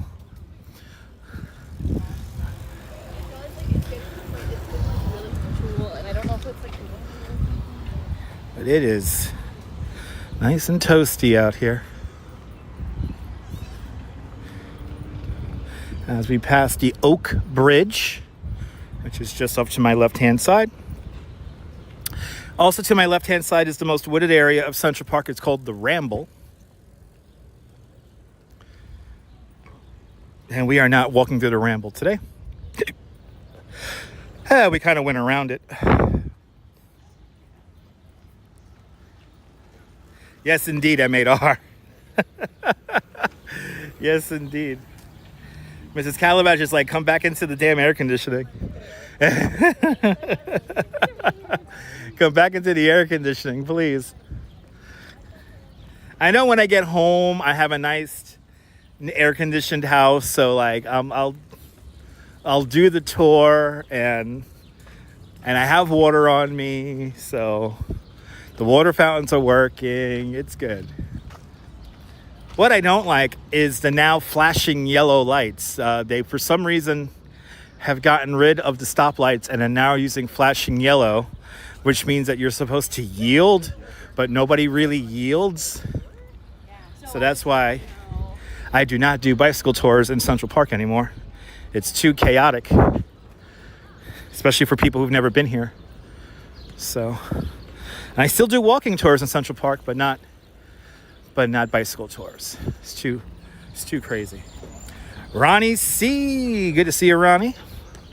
Welcome on in. And good to see you, Ethan. Welcome on in.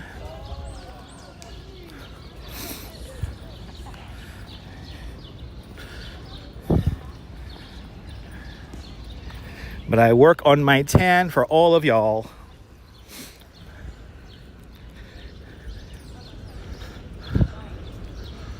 Oof.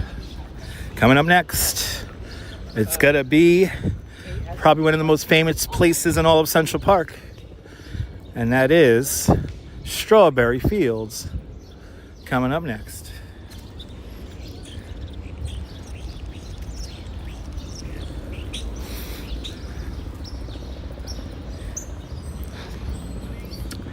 Now we're on the west side here of the lake.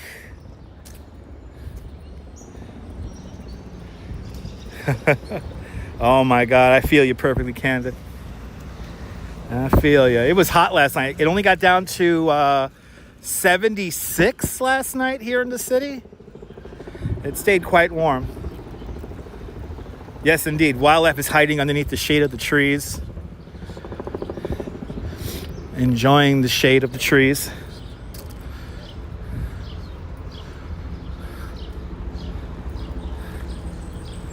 Yeah, it took forever to cool down. Yeah, I feel ya.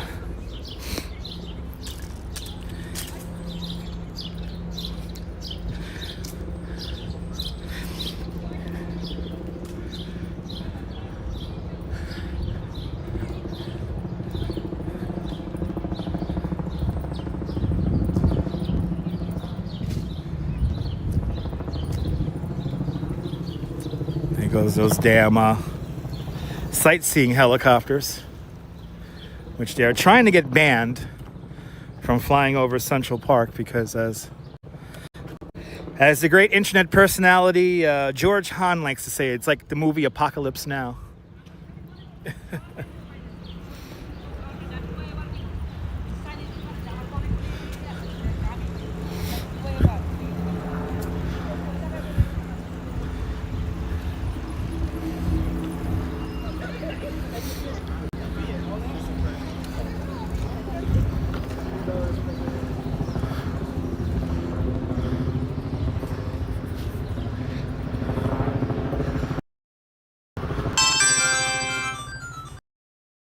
Wednesday. Well, a happy Wednesday to you and Mrs. Metalhead Warrior with a $20 super chat. Mrs. Metalhead, I hope you're not working too hard. And thank you so much for the extremely generous $20 super chat. Thank you so much for joining today's $20 club. Much, much, much appreciated with a big $20 super chat. I hope Chucky is resting well in the air conditioning. And I hope you're not working too hard, all right? Thank you so much with a big $20 super chat. Yeah, stop the chop. That's right. That's right, Painted Egg. Good to see you. Isn't that what the advocacy group is called? Stop the chop. They should keep the helicopters to the water. That's it. Just keep them over the rivers. They're not bothering too many people going over the rivers. But when they fly directly over the park here, it kind of kills the ambiance of the park. Yeah, no, bricks radiate a lot of heat. They hold in a lot of heat, depending on the color of them. Like if they're like a lighter, like sandstone color, they tend to not retain as much heat as like darker red bricks do.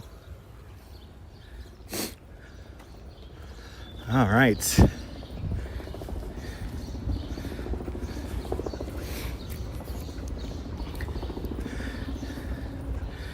This is when he was still around, and Yoko's still around. This is their favorite part. For John and Yoko, this was their favorite part of the park, the area in and around the Dakota. As John Lennon famously said in 1977, everybody always complains about New York and wants to leave, but nobody ever leaves. Nice. In a meeting with Chucky right next to you? Nice. See, you don't need a stress ball or anything like that. You got Chucky to pet.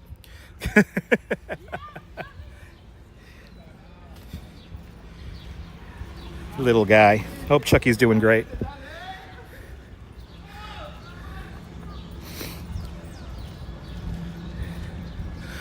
Oof.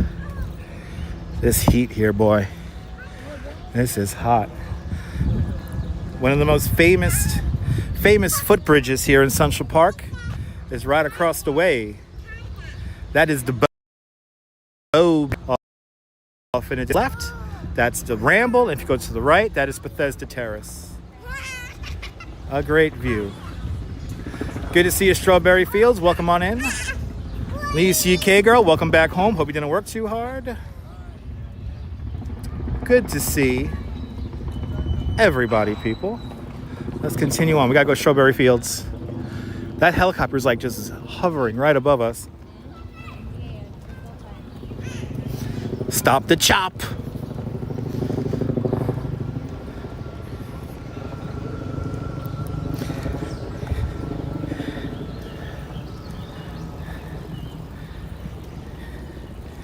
Yes, yes.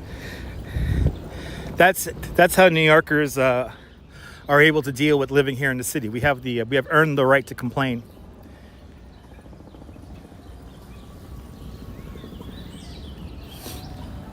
There you go, Indians Exposed. Welcome on in. They're doing a lot of little construction jobs, I'm noticing, all around the park, which is good.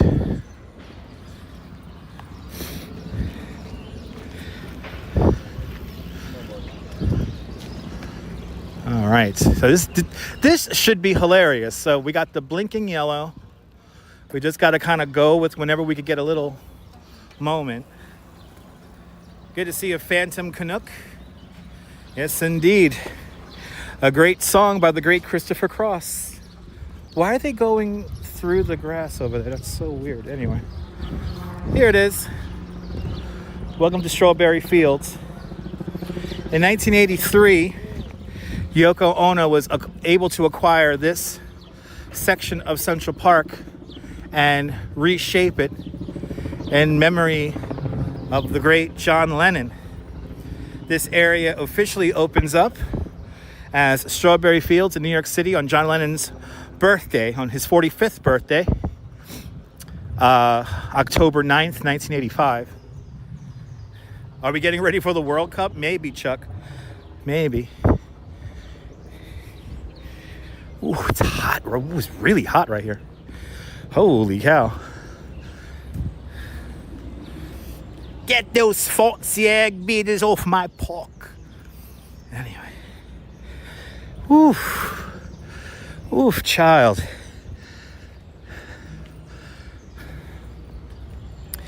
Here's a dedication plaque. 151 countries around the world recognize Strawberry Fields here in New York City as an international peace garden. Here's a dedication plaque.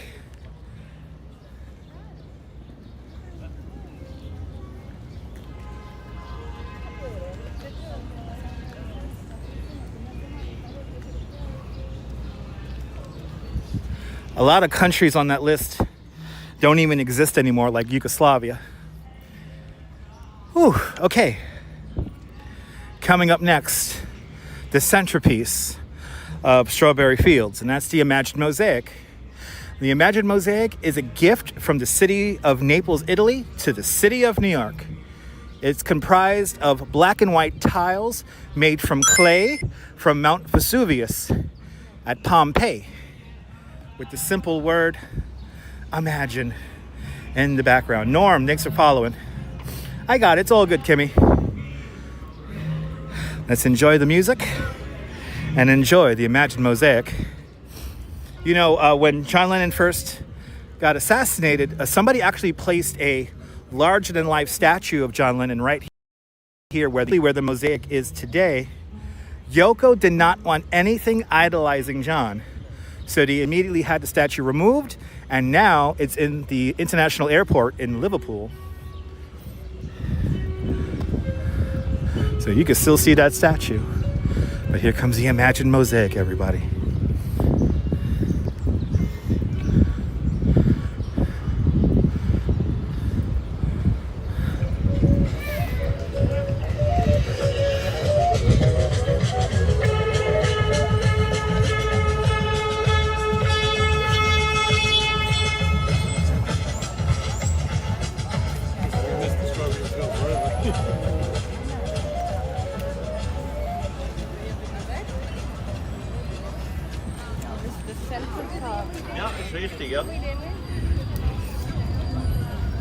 Gotta love that Imagined Mosaic. Looking forward to it. Good to see you, Land Rover. Welcome on in. Ooh. This grin is sitting perfectly still. And of course, right here is the Dakota Apartments. The Dakota is as old as the Brooklyn Bridge. It was opened up in 1884, and it was so far north, it might as well be built on the in the plains of the Dakotas. You're more than welcome, Chuck.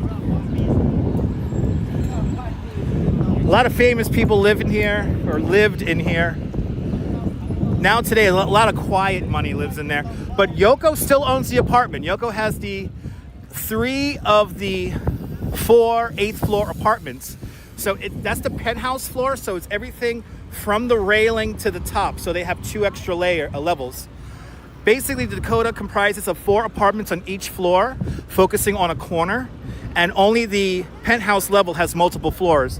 Between 1973 and 1977, John Lennon and Yoko Ono acquired the 2 neighboring apartments. So they have the full Central Park West side and the full West 72nd Street side, creating a 40-room apartment. Yes. And then on the back end of it, Their only other neighbor on the 8th floor, and she recently passed away, the great Roberta Flack. My God, there was good music on that floor.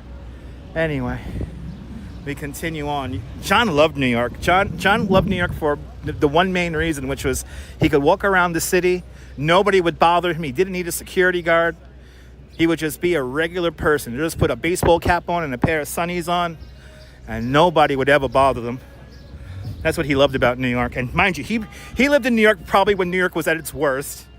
It was chaotic, it was dirty, it was poorly run, but the music and the culture was amazing. I will Phantom. I'm a big, Yoko gets a lot of shit. So I'm a big fan of Yoko Ono. I love her crazy art. I feel where she's coming from. If you don't know how John and Yoko ever got together, Yoko Ono was having a performance art piece in Amsterdam, and I actually saw a recreation of this once in MoMA. It was basically, imagine a big white room with a 15, 20-foot high ceiling, and in the middle of the room is a wooden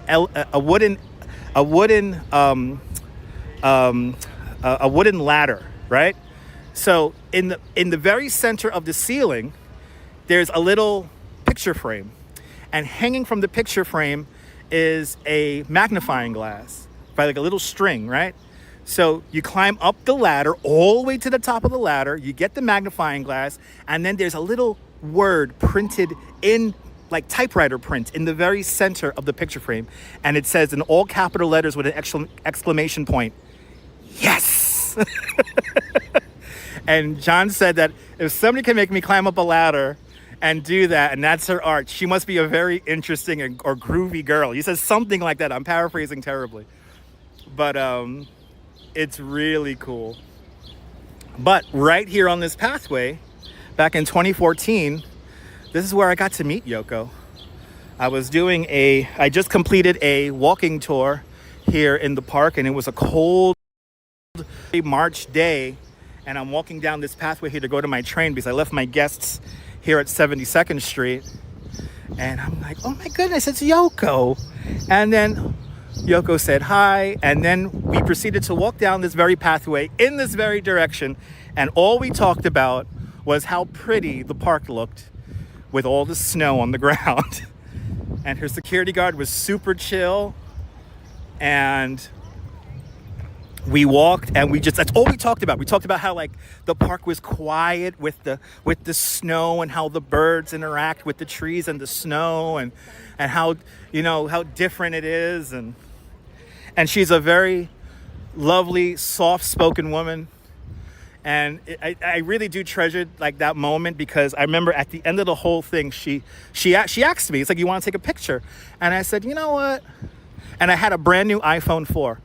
I said, you know what? No. This memory is too good to have. So I kept it just in my memory bank. And yeah. That's one of my that's literally like one of my favorite stories of all time. All we did was walk down the path here. We're just like, how the trees look, and the sound that the snow and the ice make when you walk on it, and the birds, and it really is like it is. We've been here in the winter time, guys. So you remember, like in the winter time, it's a lot quieter here in the park. It's a lot more chill, and the snow itself dampens the audio, dampens the sounds. So, but then Yoko crossed the pathway here, and I kept on walking down to the subway here. She was awesome. Good to see you, Joseph. Good afternoon.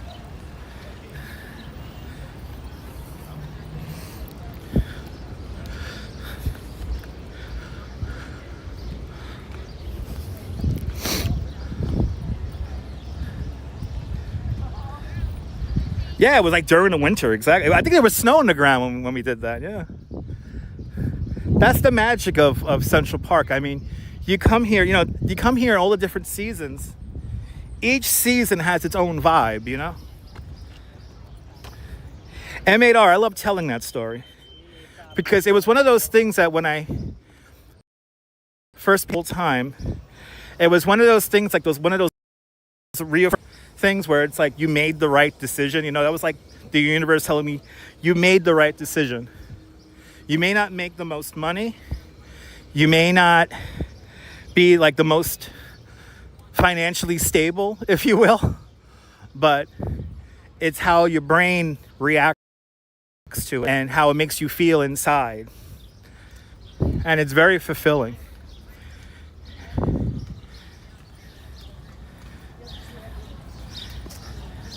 Yeah, we'll be back here for John's birthday. And that's what Yoko always recommends. Come here on John Lennon's birthday. Come here on October 9th.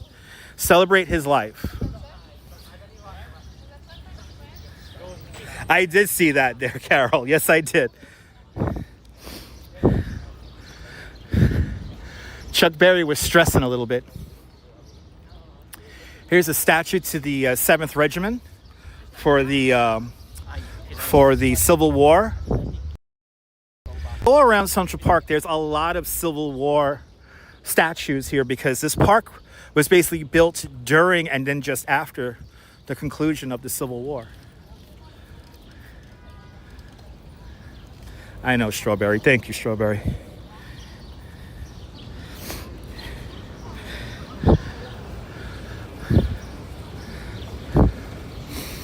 And now we're on the other side, and coming up next is going to be right across the way here. It looks like it's closed right now. The Sheep's Meadow. The Sheep's Meadow is right across the way. And right here at the next traffic light is the finish line to the New York City Marathon.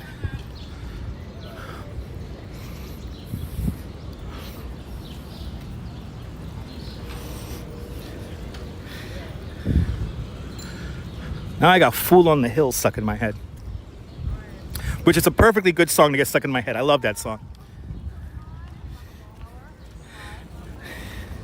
Actually, now my head's going through the album. Now I have Lady Madonna stuck in my head. That's one of my all-time favorite songs, Lady Madonna, by the way. Giuseppe Mazzini. He advocated for the unification of the north and south of Italy. He is known as the father of Italian politics. Oh, thank you so much, Strawberry. We'll get there one day. One day we'll get there. One day.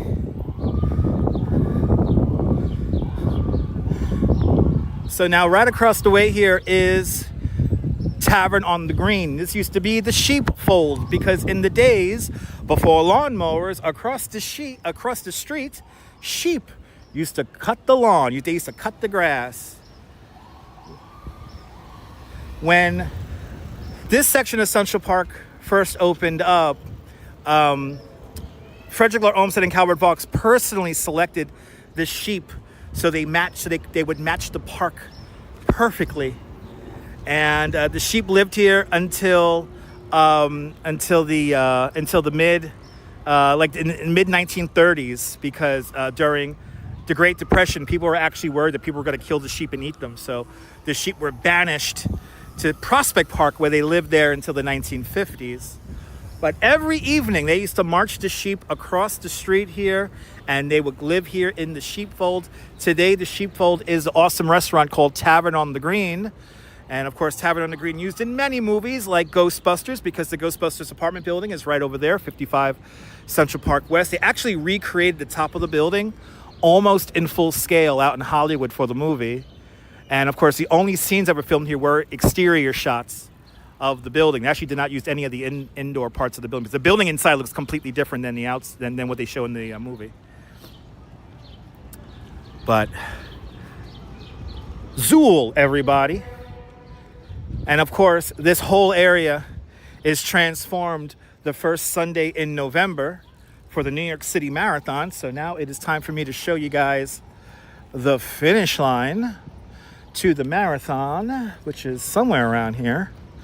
Let me try to find, here it is. Here it is, everybody. The finish line to the New York City Marathon, right here. So originally, the New York City Marathon used to be just 4 laps of the park, and then Thanks to oh my God, I'm blanking on. He's one of my favorite New Yorkers too of all time, Fred LeBeau. Thanks to Fred LeBeau of the New York City Roadrunners, he actually was able to extend the marathon to all 5 boroughs of New York City. And I don't know if you could tell, the last 0.2 miles is uphill. So after you just ran 26 miles, the last 0.2, you gotta go uphill. All right, there is no Dana, only Zool. That's right. Now, Tavern on the Green is actually much more sensibly priced than it was back in the day. They have new management, so it's actually pretty nice to grab some lunch in there. But if you don't want to spend the full price of eating in the restaurant, there's a little red takeout window right here on the side where you can get almost everything on the menu at a little bit of a discount because you're not eating in the restaurant. So there's that. And now we're coming to the already, look at it's right, we're right on time here, 2 hours, 3 minutes. We're coming to the end of our Central Park walking tour, but since we're halfway to our goal, we might as well just keep the stream going.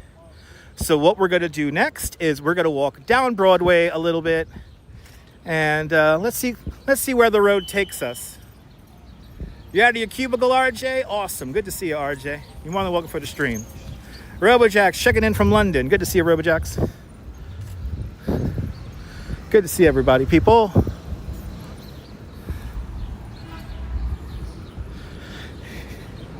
Now, coming up at the next traffic light is where a New York Post photographer took a photo of me, and then he basically slandered me in the paper because the article was talking about how, like, just up the road here, there was a pedestrian that was killed by a cyclist.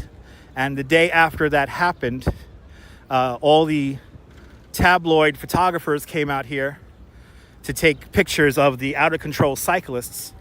And what I did was, when I got to that traffic light up there, I stopped at the light. And he even said it himself. He's surprised that I even stopped. And I'm like, well, I'm leading a tour and I have to lead by example. Well, then he took a picture of me waiting at the light and said that then in the article, he said he witnessed a tour group go through a red light. And I was like, that fucking piece of shit. I stop at the red light. He says that he's surprised he sees me stop at the red light. And then he proceeds to slander me in the New York Post, and my picture is in there waiting for the red light. So do I hate the Post? Absolutely. But you gotta laugh. You gotta laugh at it. You gotta laugh.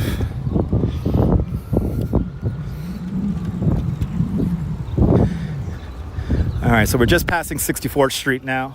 This is the Hetschker Playfield. Right over here. I misspoke earlier.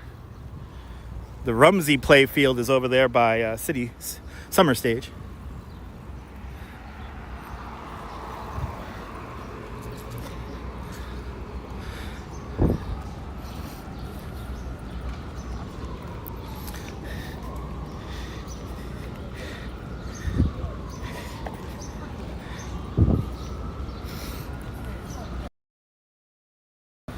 Let's go. Hello, Dutch. Hello, everybody. I hope everyone is well on this fine day. I'm doing fantastic. And Shruggable with a 20-pound super chat. Shruggable, thank you so much for the very generous 20-pound super chat. Thank you so much for joining today's 20-pound club. Much, much, much appreciated. With a big 20-pound super chat. Do I see another sprinkler? Yeah, let's walk through the sprinkler again. Let's walk through the sprinkler for Shruggable with the big 20-pound, and also Mrs. Metalhead with the big $20 super chats. Thank y'all both for your support. But let's cool off. Let's go by the little sprinkler over there and cool off. And then we'll just keep the stream going. Yeah, this is a walking tour. This is a 2-hour walking tour that people have paid me for. So, well, all of you guys who super chatted have paid for. So, yeah, we started the tour right at 12 noon. So, this is what I actually do for a living. This is pretty much what you would get on a tour. Andre Wolf from Northwest Germany. Guten Tag, Germany. Or Guten Nacht. Oh yeah, I see that sprinkler. I'm so down with that right now. I'm so down with the sprinkler. Let's get in there. When did that bike incident happen? That happened in 2014 or 2015. That happened like 11 years ago. That happened a pretty long time ago.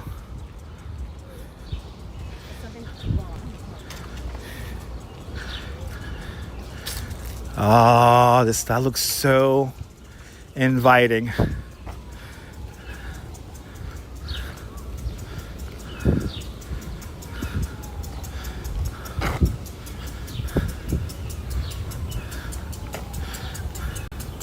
Oh, this is going to be amazing. Oh, you can feel the water. Oh, it's so nice. Oh, that feels so good. Oh, yes. Oh, that's amazing. The signal's holding up pretty well. I mean, it's not perfect RoboChex, but it's pretty good. Exactly, perfectly candid, exactly. Another liquid from St. Petersburg, Russia. Privyet. Privyet. Look at this little guy. You enjoying the fountain, little guy? You enjoying the water? It's nice and cool over here, right? It is really nice over here in the shade and with the water. It is really nice. All right, guys. It's time. It's time for a bonus tour because we're going to head now, do a little bit of Midtown. And let's go. Mary Lily, you can send a message, Mary Lily. And Mary Lily with a $20 super chat. Mary Lily, thank you so much for the very generous $20 super chat. Thank you so much for joining today's $20 club. Much, much, much appreciated with a big $20 super chat. Do I sound like Meg Ryan from that movie? Awesome. We can make the bar go away now. Let's make the bar go away. Hey, we hit our goal, guys. Thank you. Thank you so much for helping me hit my goal today.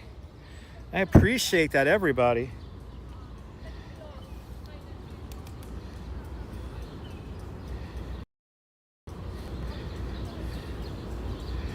Thank you guys so much. I appreciate it. Let me just log into my thing here, and we're gonna take away the bar for you guys, because you guys, we have hit our live stream goal for the day. So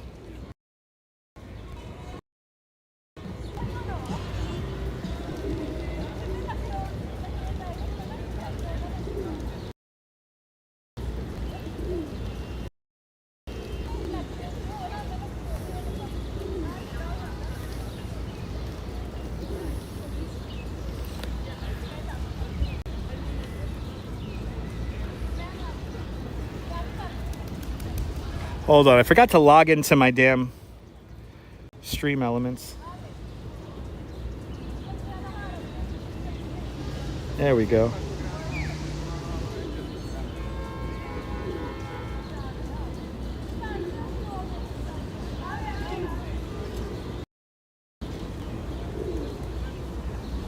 And there we go, people.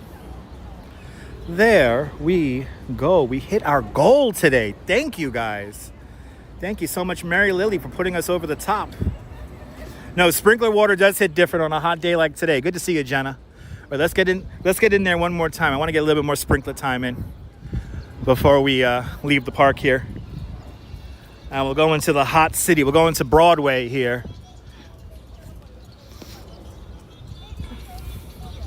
So they're restoring the Pine Bank Arch This arch right here, this was used in the movie Elf. See, look, the tourists are enjoying the sprinkler. Doesn't it feel good? There's nothing like a sprinkler in New York City on a hot summer day. She's really getting into it. I love it. She is really getting into it. Yeah. Yeah, that feels good. That feels good. I love it. Yeah, let's go. Let's go. Is it going all the way around? Is that what it's doing? Is that going to come back? Okay. We gotta wait for this to come back. We will be doing a 10 o'clock show today. Yes, we will be doing a 10 o'clock show today.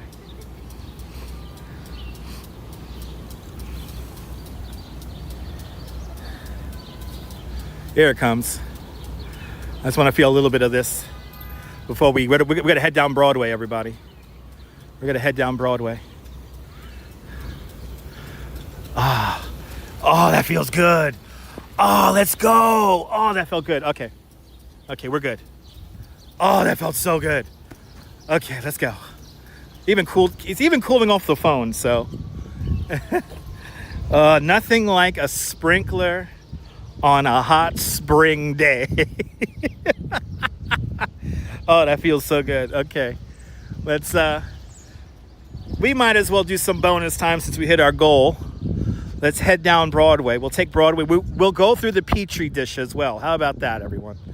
We'll even go through the Petri dish for our once a month. Ooh.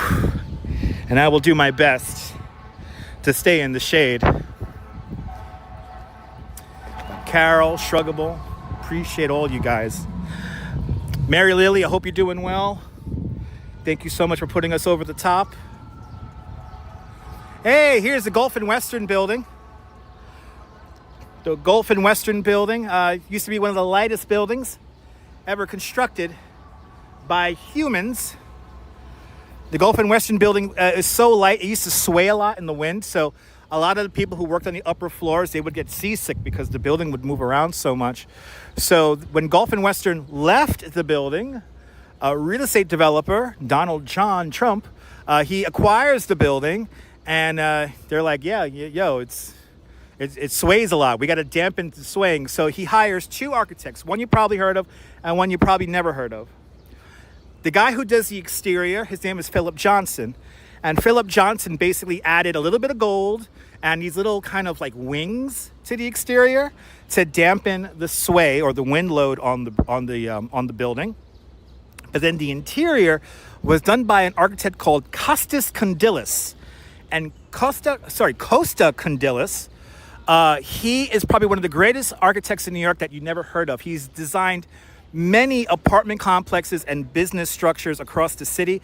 He's actually he actually designed the most buildings in New York, like well over 200, 300 buildings he's designed here in New York. And what he did for the interior was, what he did was he filled up the walls with concrete, because there was a little bit of extra, bracing there, so that he was able to kind of weigh down the building, and it dampened the swaying even more. And the nice part about the apartments, or it's a hotel, the nice thing about the hotel rooms is because there's concrete between the rooms are very quiet. So, and the building's actually so popular, a lot of people actually live in there as opposed to just stay there as a hotel. But yeah, I know, Carol. I know. Oh, did you just post a community page? Nice. B-Band 109, welcome on in. Good to see ya. All right, let's do it. Let's walk down Broadway. We have completed our walking tour of Central Park. Now we get a bonus Broadway walk, huh? Let's do it. That's usually the final story I tell whenever we're doing Central Park. Oh, they reinstated the light here. That's good. That's a smart move because this is a very trafficked intersection.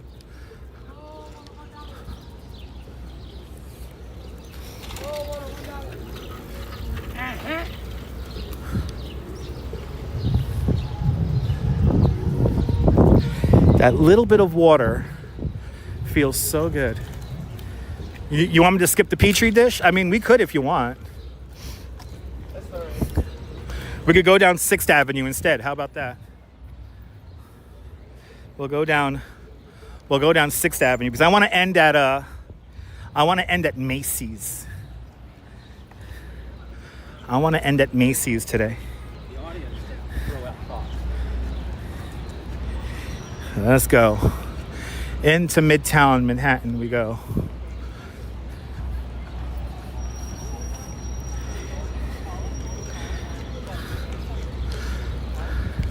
Now it's back to reality. Back to reality of the city. Back into the town of New York.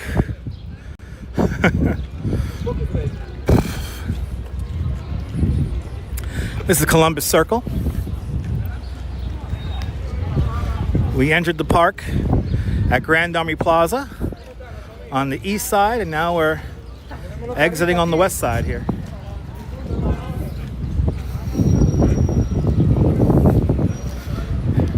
'93 officially here at the Nordstrom clock.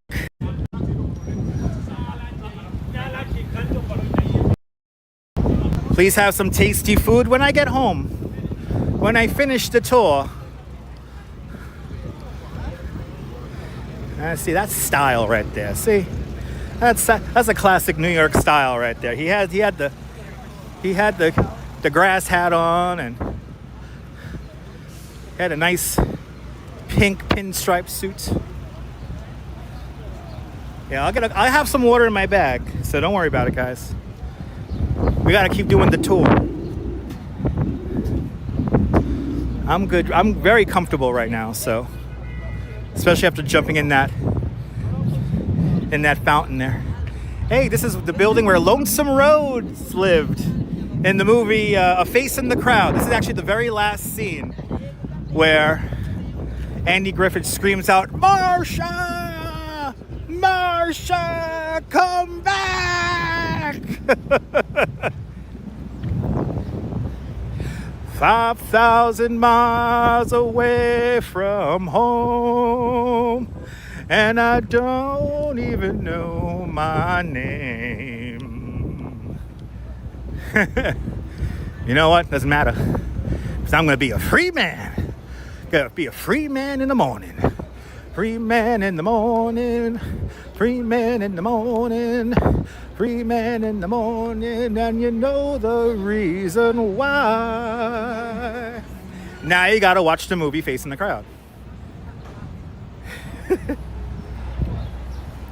I tell you all the stories. Another liquid.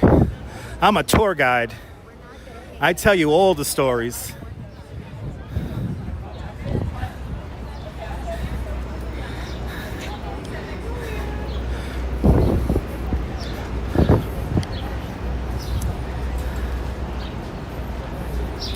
Yes, we are. Yeah, Friday will be... This is why we're doing Broadway right now. Friday will be...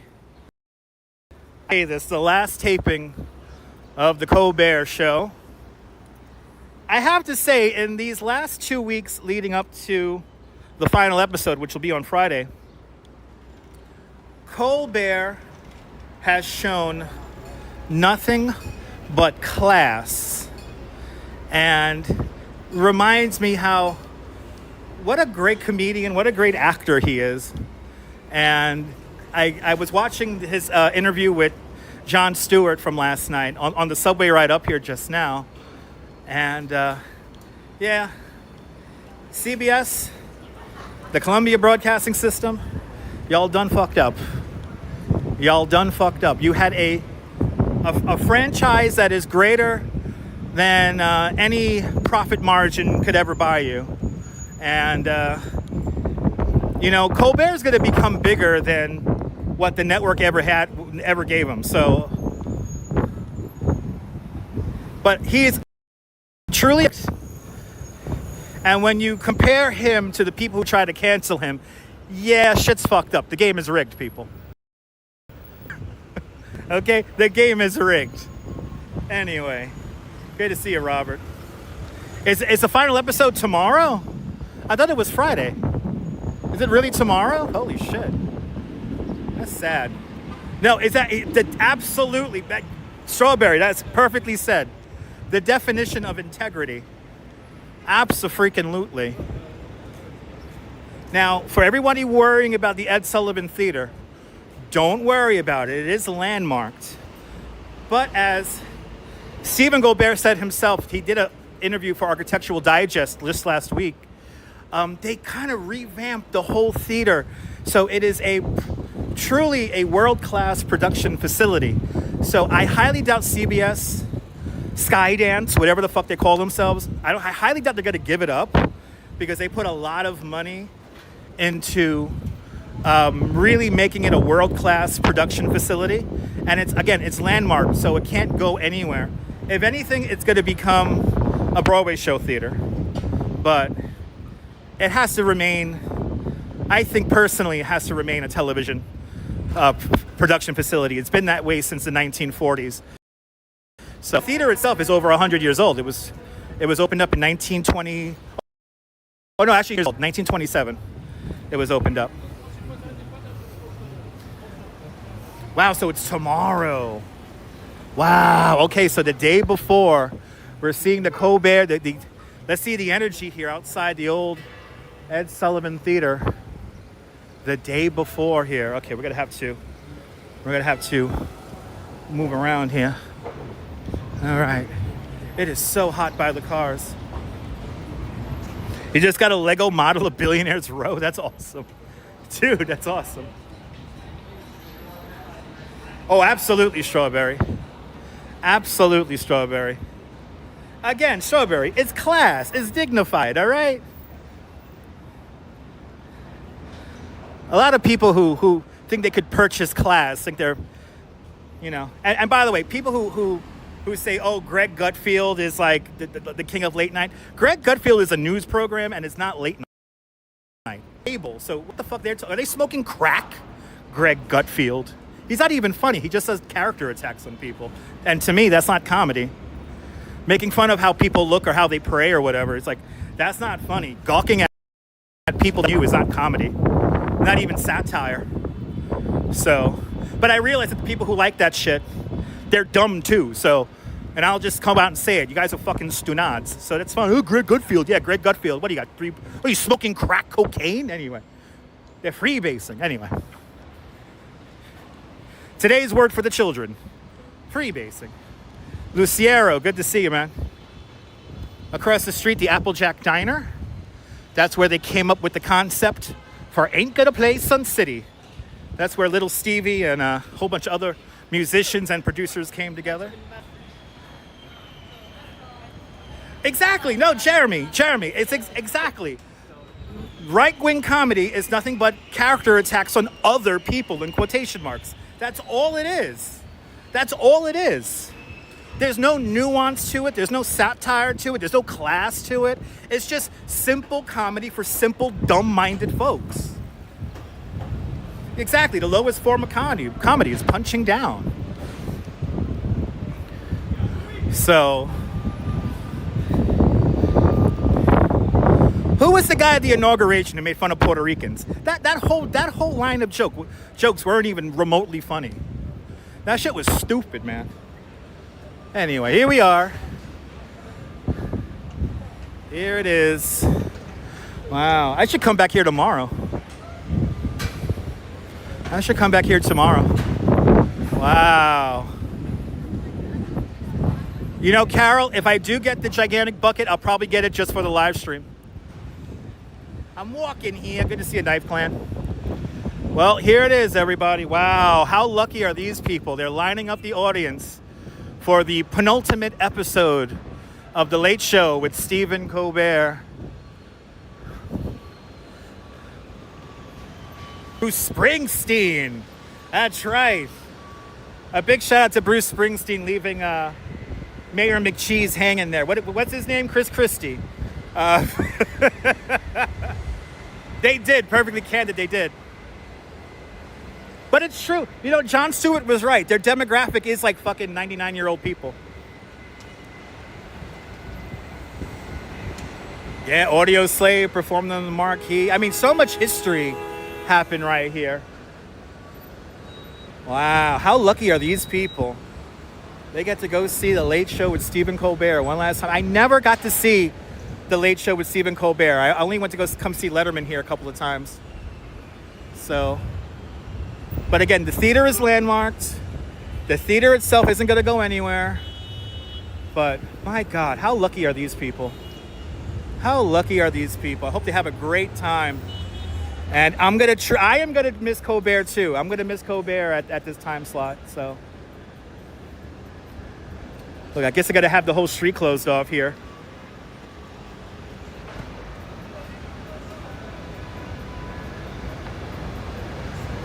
Wow. So that's tonight. Tonight, I guess they're gonna be closing down the whole street here. Wow, how lucky. No, Letterman doesn't own it. This is all owned by CBS Skydance. CBS Paramount Skydance. Mein Führer says Skydance is good. Yeah, it's good. Yeah, it's good. Anyway. Luciero, Colbert's going to have a podcast that is going to be bigger than any 11:35 time slot will ever give him. Just like Conan O'Brien, he'll become a lot more culturally significant to this country and to the world. And to all of my European and Canadian viewers and my Mexican viewers and everybody outside the States, I know we may seem a little fucked up and a little crazy right now, a little disorientated, maybe being misled a little bit, but it's people like Stephen Colbert and Jon Stewart and that whole crew that are keeping our country pointed and continue to point into the right direction, into the correct direction. And while it may suck now, and I know this is hard to say, the best is yet to come. All right? The best is yet to come.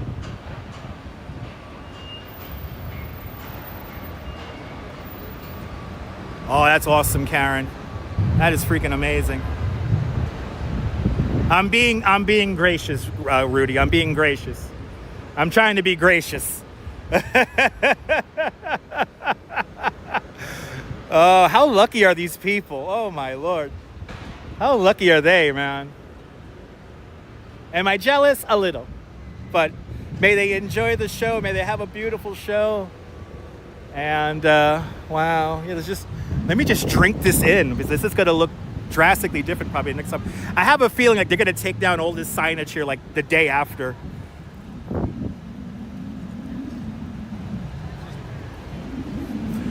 Oh, thank you so much there, Luciero. Thank you so much, man. Yo, Lord! Come on, right here! Got it, get it. He's got it. Get it.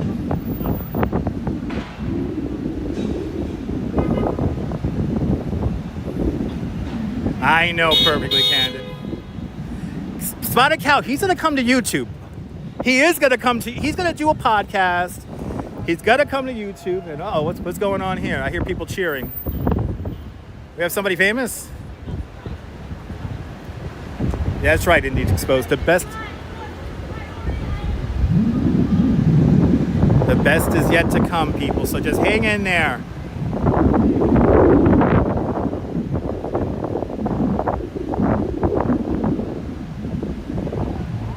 Yeah, right. Perfectly candid.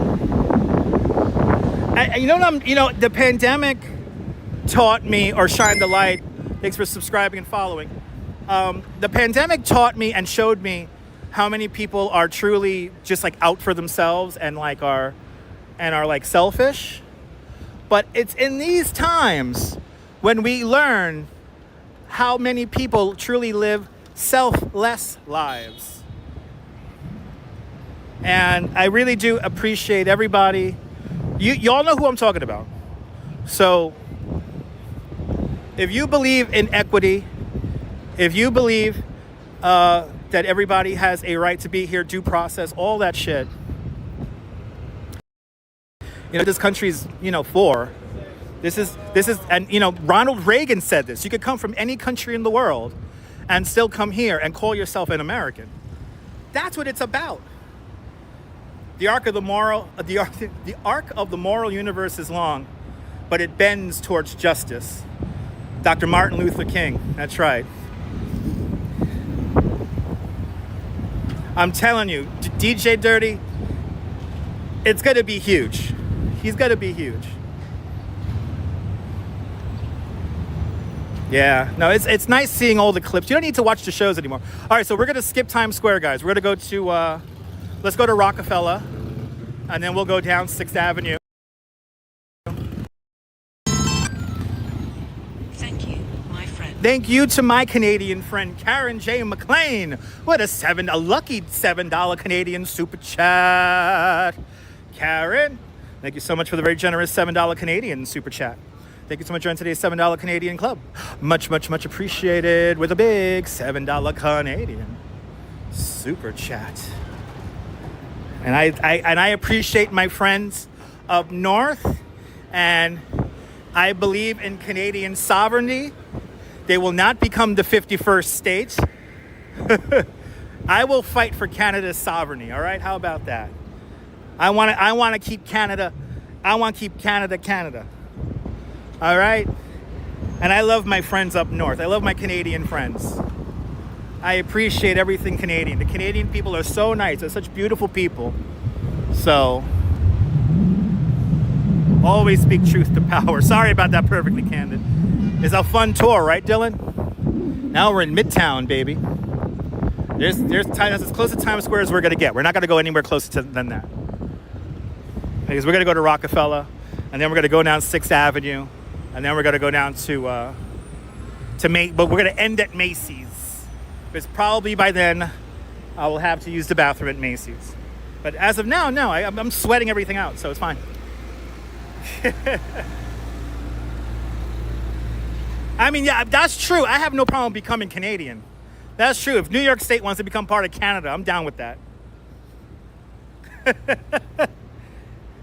Yeah, we want our Canadian tourists back. I miss my Canadian guests. I only had 5 Canadian guests last year, and this year, so far, none. So, I miss my Canadian. And I know my Canadian guests, they don't just love the United States, they love New York City. Canadians love New York, and that, without a doubt, I know. So,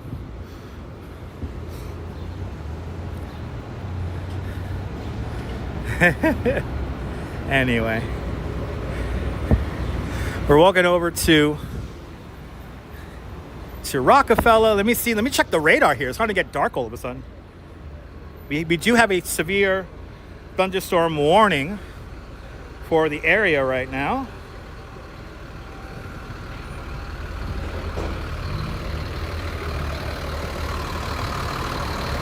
I love my Canadians. They're the best. Canadians are the most polite. They get my jokes. I love my Canadian guests. All right, so no storms. No storms have bubbled up on the radar yet. So I think we're good to go down to Macy's.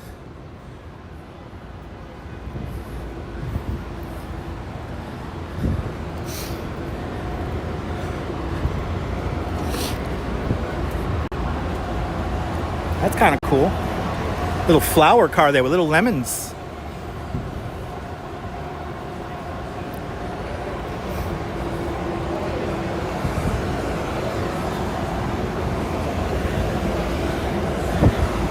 It looks like Saturday is going to be a rain day.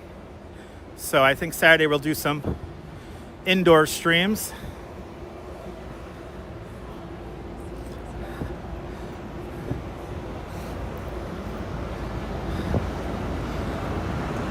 Now that I'm walking closer to 6th Avenue, you know who I'm looking for? Looking for right now? I wonder if that Chris the hot dog guy is around. One of my favorite YouTubers. Perfectly candid, that's perfectly put. Yes, highlights the good in us Americans. You know what it does, perfectly candid? It makes me cherish the good people. I cherish the good people so much more now. I'm much more willing to go out of my way for people. That made me laugh. That really made me laugh. Thank you for that. I appreciate that. I heard about that, Dean. Yeah, I heard it's gonna get hot over there. Stay cool out there. The weather's getting a little wacky. Hey, it's a halal, guys. Yalla, yalla, yalla. Yalla. All right, 6th Avenue, people. Yeah, let's go past Radio City here and then go into the plaza.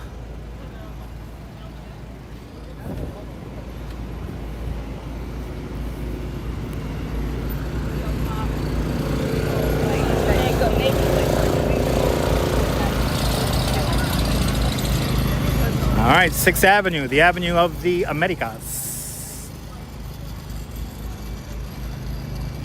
We'll make a turn right there in front of Radio City. We'll go past Radio City. We'll go past 30 Rock, and then we'll come back towards 6th Avenue.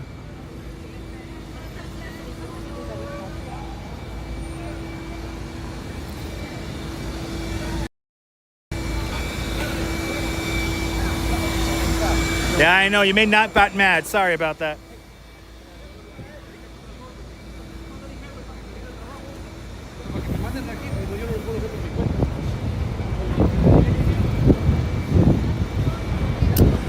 All right. We're gonna go to the next corner and wait.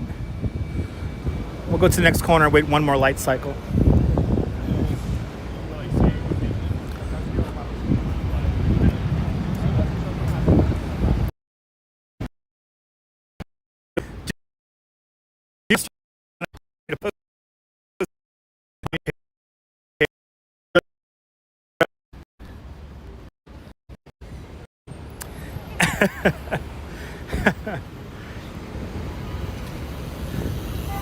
One night to be using that's like anything. Yes, we need Canada to be Canada. That's right.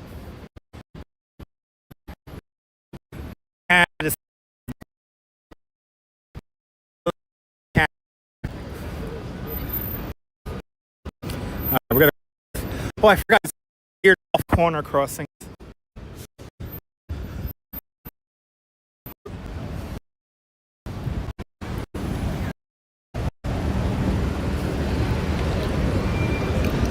Oh, the connection's a little wacky over here. Connection's a little wacky.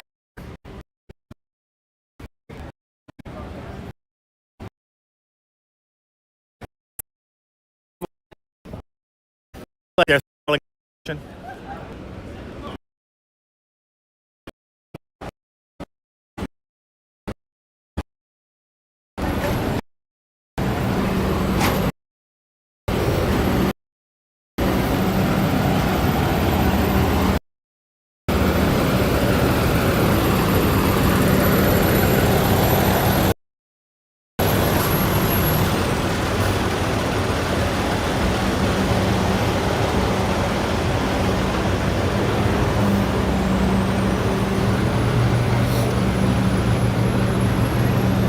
A lot of traffic cross town here.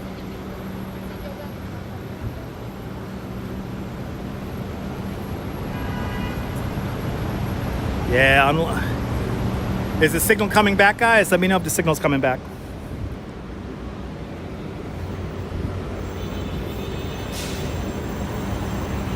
It's a lot of people around here, so this is what usually throttles the connection a little bit.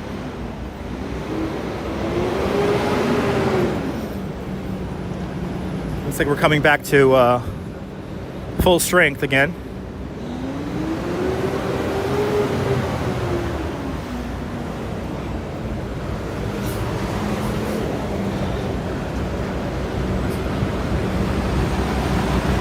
We're back, Michelle. Awesome.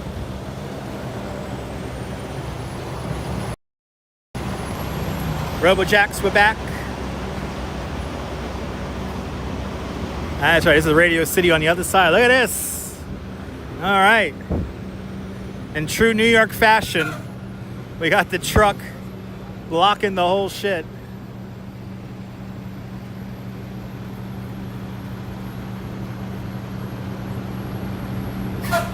Yeah, we're back to a full connection again.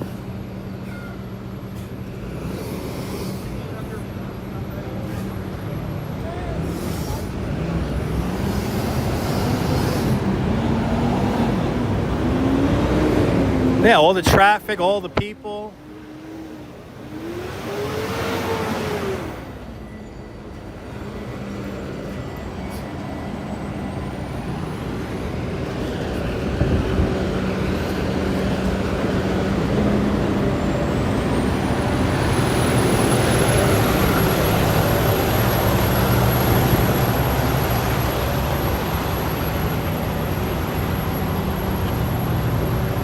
And here we are, 30 Rock.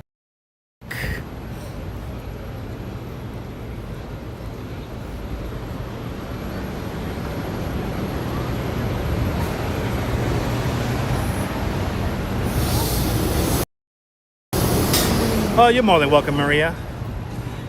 Senor Michael Franco, pa Puerto Rico, bienvenidos. Here is the plaza. Have I seen any bad car accident live? Of course, yeah, many times. I've been live streaming for 10 years, so of course.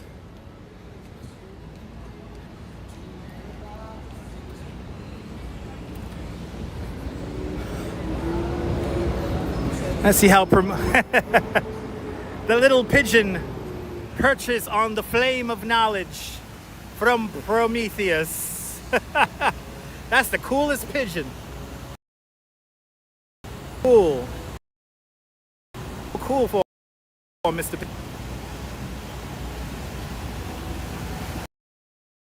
This is where the Christmas tree goes, right here. What happened to the Christmas tree? Somebody stole it. I always love this mosaic.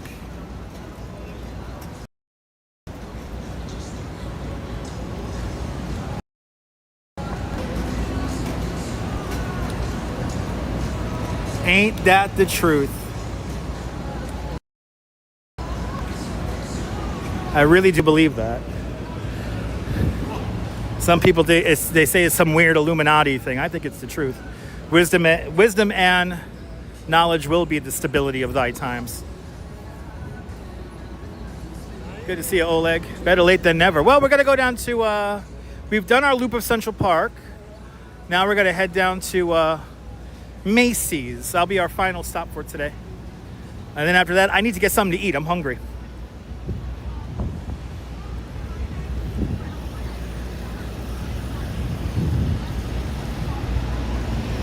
Here's the old glass studio of the Today Show. Isn't that cool, Carol?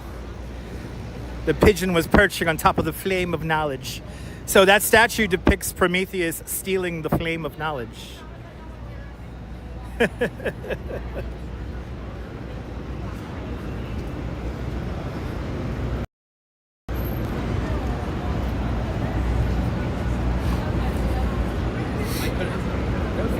Here is the Nintendo store. I don't care. There's always be the Pokemon Center. This will always be the Pokemon Center to me. I don't care what people say.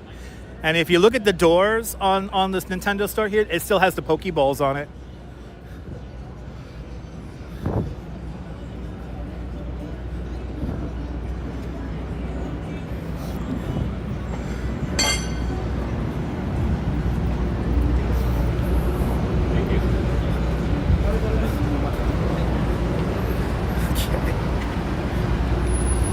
All right, final stop, Macy's.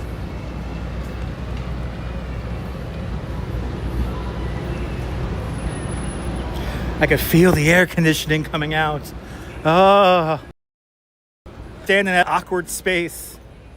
Yo, look at the size of these donuts. What's going? That blueberry lemon oak crumble. What the hell?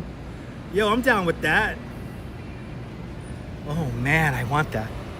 Oh man, I gotta finish the tour first before I fill up on snacks. Chicken with rice, absolutely.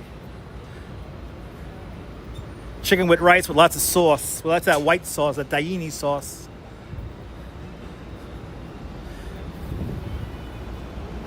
Oh my God, those donuts look so good. Good to see you, Serge. Welcome on in.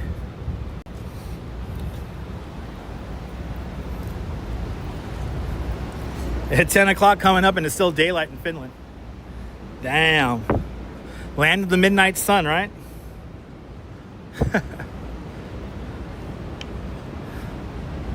Oh my goodness.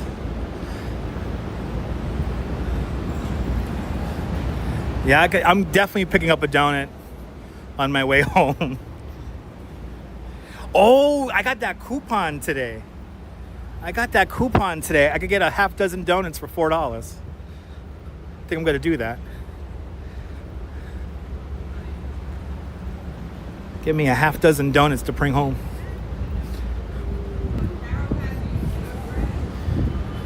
Starting to get dark in Queens. I mean, nothing's on the radar just yet. So, I'm good.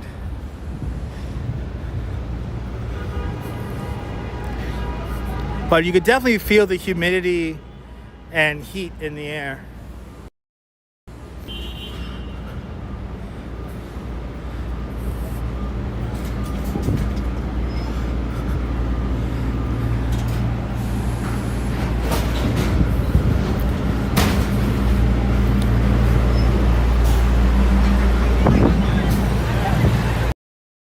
Okay, we are purposely gonna walk on the shady side of the street.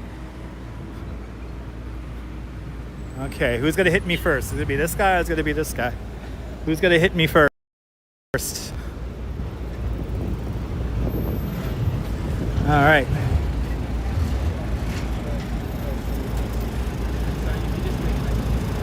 Get a nice salad. Get a nice salad. No, thank you.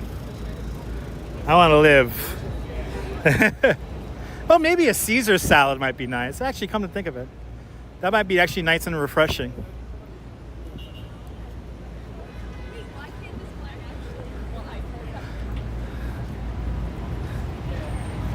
You gotta come to New York to eat your way through? Hells yeah. If you want to do a pizza tour, let me know.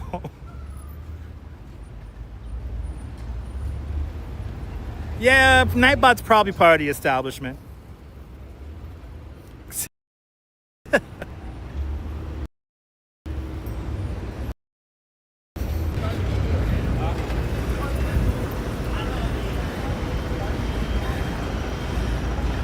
Some breadsticks, right?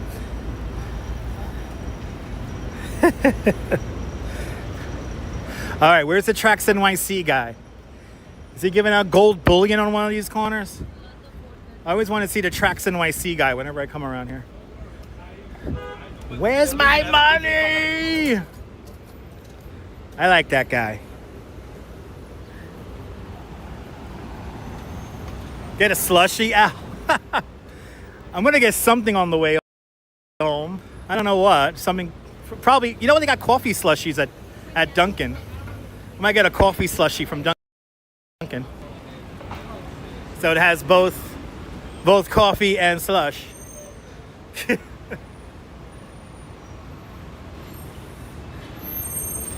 Hey, it's a first time for everything, Carol.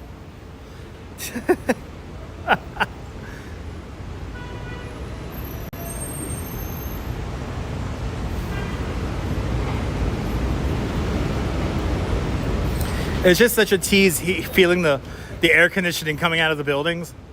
It's like I could just stand right in front of these swinging doors here and I'll be happy.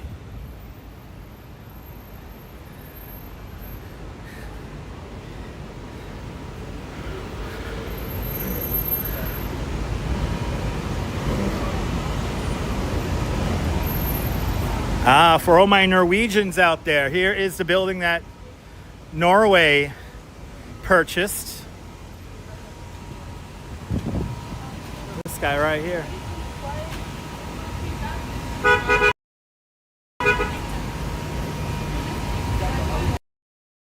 For where he's gonna go. I don't know where he's gonna go.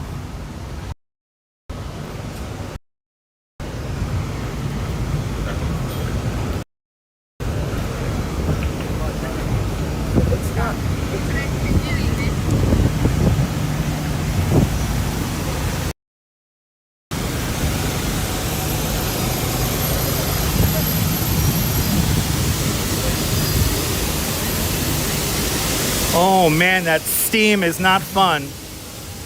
That steam is so hot. Oh my God, that's so hot over there. Holy cow. That is not fun.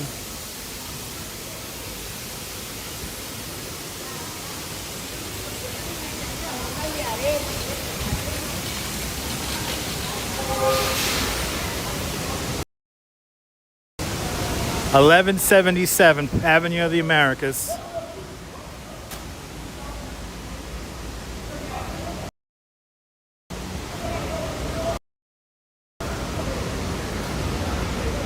We got people road raging.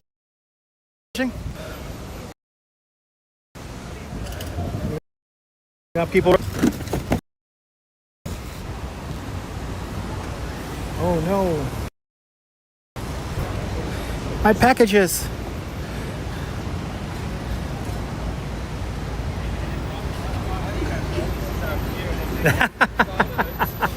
RoboJax, that's well said, RoboJax. I could dig that, RoboJax. I could dig that.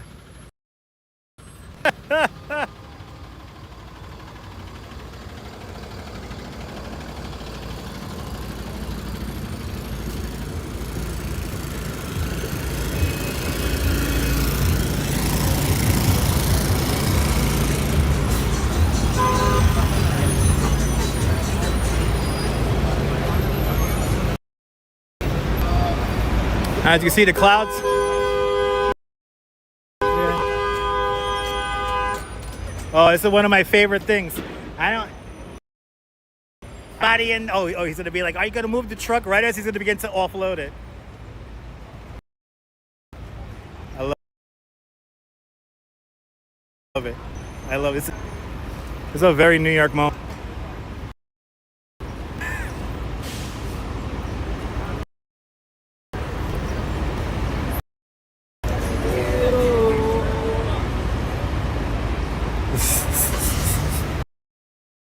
Hey, ladies and gentlemen, it's not fun to drive a car here in New York. It's like, can he move his truck? He just started loading it for it. He's just begun to offload it. Where is he supposed to go? I think I lost about 3 pounds of water weight today. I've been just sweating this whole time.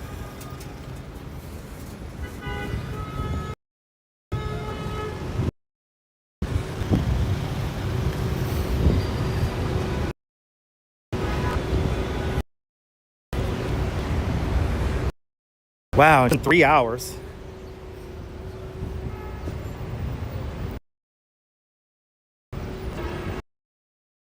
Okay, let me check the radar. Let me check. So I feel like it wants to rain now all of a sudden. No, nothing on the radar just yet. Nothing on the radar. Hey, thanks for following. Appreciate it.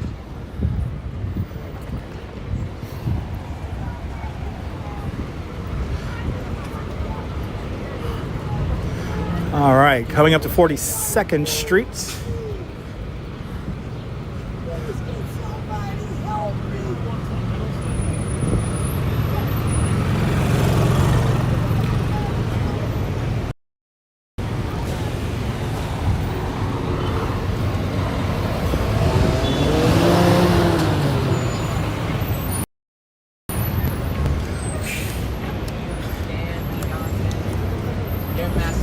I'm determined to end at Macy's, ladies and gentlemen.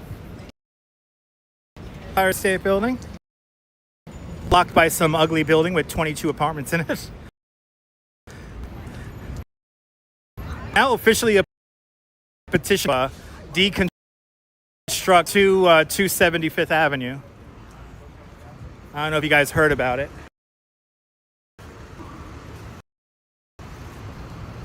But some pretty big celebrities are getting behind a petition.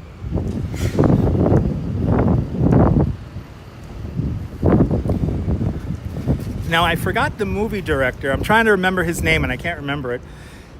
But supposedly he's planning to CG out to 75th Avenue in future productions because he says it does not go with the skyline. But there's some big movie stars, some big people. None from the real estate world, mind you, but some big celebrities and wealthy people that are getting behind the whole removal of 75th Avenue. So let's see if that happens. I'm a human being, god damn it. Good to see you there. LED. And Steve, good to see you, Joe. Yeah, I have not run out of bullshit yet to talk about. But by the time I get to 35th Street, I probably will run out of bullshit to talk about. Bryant Park, across the way. Home of the dance cock.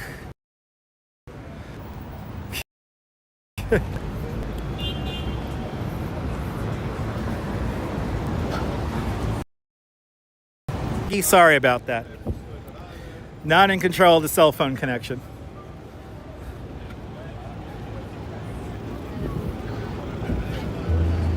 I mean, we're at a full signal, so you might need to just refresh. You might need to refresh. Oh, let's go. And Perfectly Candid became a member, and Perfectly Candid celebrates 3 months of membership. Chugging a lot what you do, man. You're candid. Perfectly Candid, thank you so much for being a channel member for the last 3 months.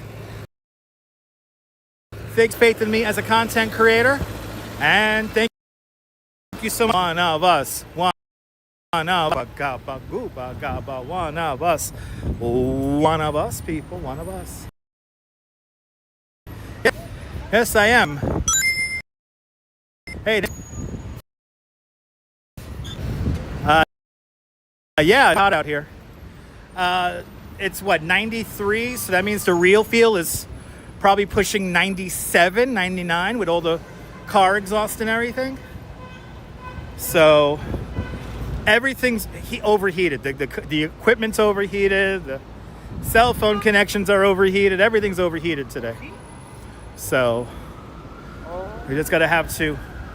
Yes, it's hot as fresh out here as we hit 40th Street, going south on 6th Avenue. If you're just joining us, we did a whole walking tour of Central Park. Check out the replay.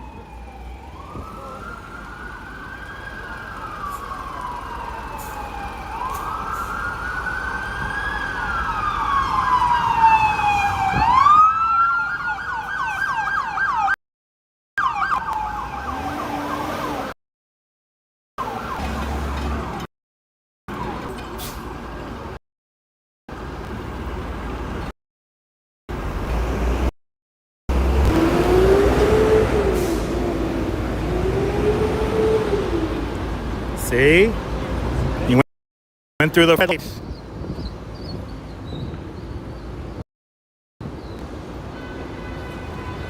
I know, Elder Liquid. I'm sorry about that, man. It's a lot of people around.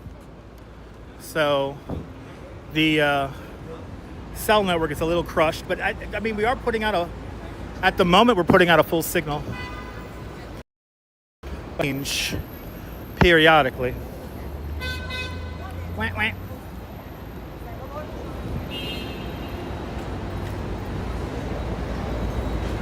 And maybe refresh the stream from time to time too. That might help.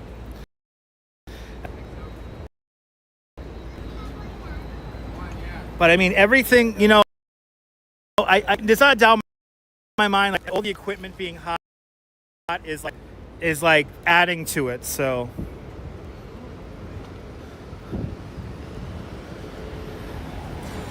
we're doing our best, the best we can. We only have another 5 blocks left in the street. So keep that in mind as well. 87 up there in Stone Mountain. Nice. Oh, you please feel referred to me as the Grand Poobah. I take that as a badge of honor.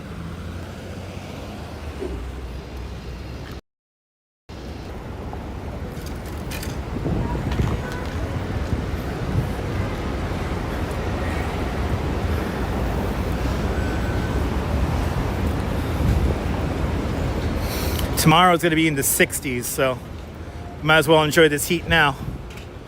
Try to acclimate. Ooh, we're in the hustle and the bustle all of a sudden.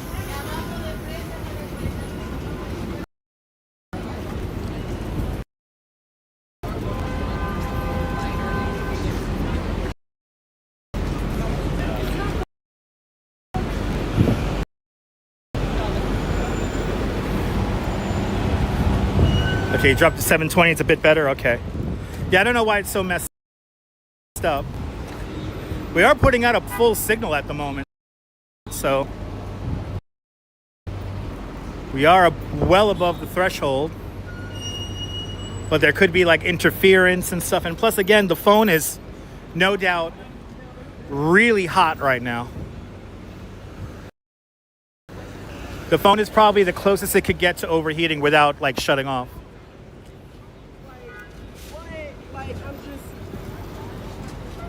72 in Albany. Oh, that sounds amazing.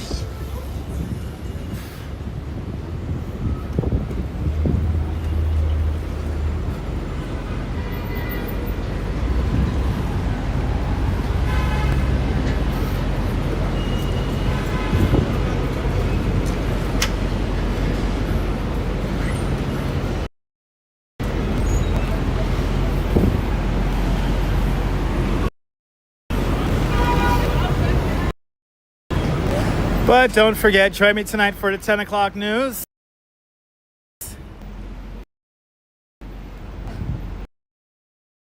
Oh, absolutely. If you gotta get it done, ain't nothing wrong with being pushy, all right? If you gotta get business taken care of, you gotta be pushy, all right? Ain't nothing wrong with that. Ain't nothing wrong with that. As that lady on the news once says, I don't got time for that.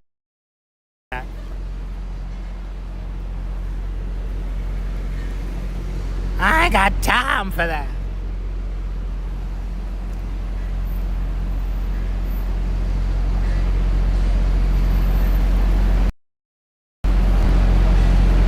It's okay. Awesome. Awesome there. Another liquid. That's right. Hey, kids, get off my lawn.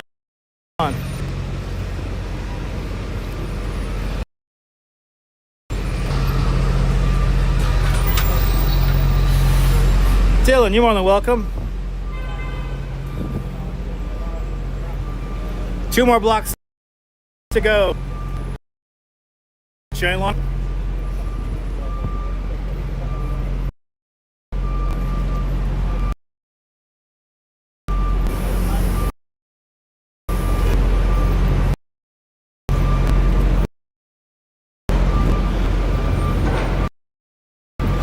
I feel the air conditioning coming out of a building somewhere, and it feels amazing.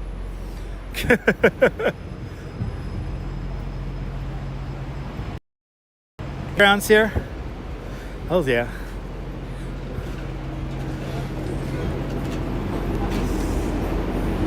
We're in your New York Road Runners? Nice. Oh, yeah.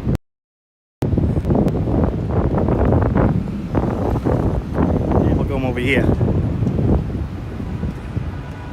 The cloud cover is helping the temperature in your apartment. That's a beautiful thing.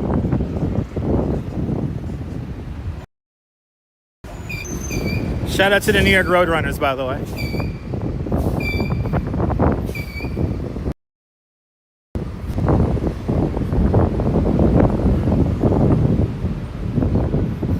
All right.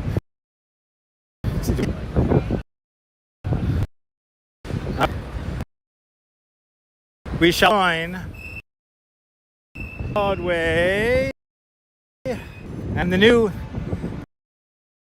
pedestrian walk here. Oh shit, look at this. Oh, this is nice. Yo, we got 2 bike lanes. Holy shit. Look. Oh, there's a low bit rate warning. We get out of that.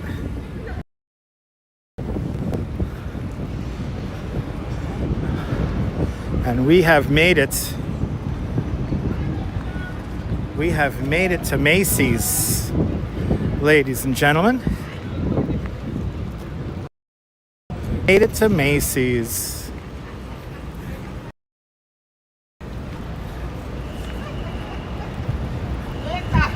I do, yeah, no photos. I want to check it out because me and the Duchess want to run in the marathon, so we're definitely these days.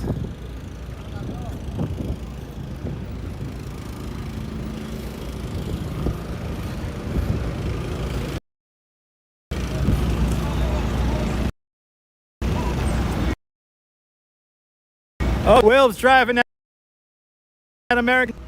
Get some.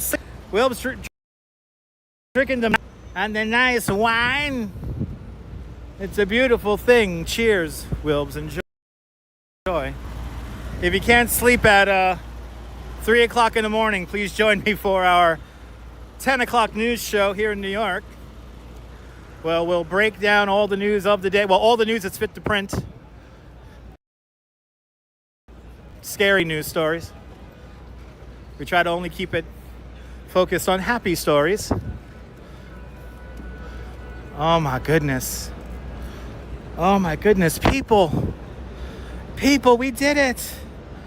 I went from one outdoor seating arrangement to...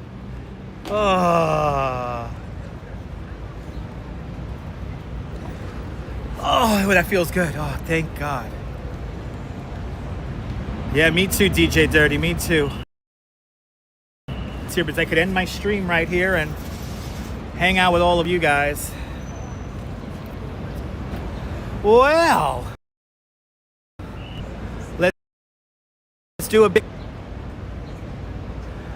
I gotta thank everyone who has helped support today's broadcast.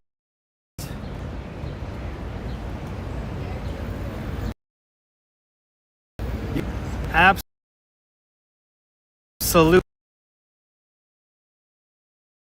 legend.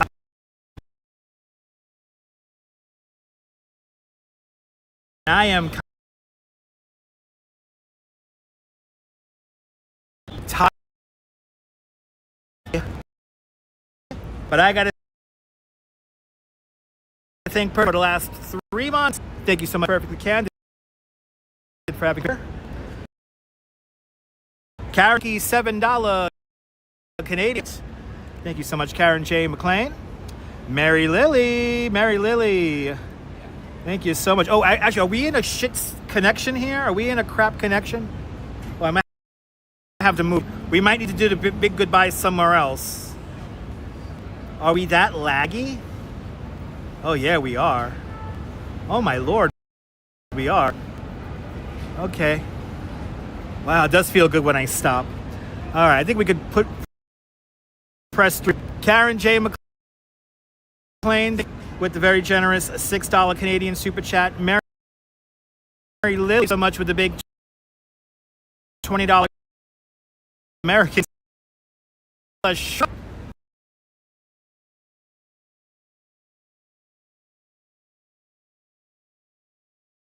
With the big and up there in the Pelham chat. We're in a jumpy spot. Let me get somewhere where we're a little bit not. The connection doesn't like it here. Proper here for you guys.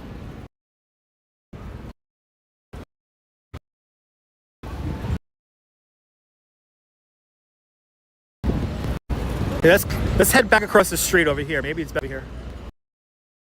Or maybe it's better.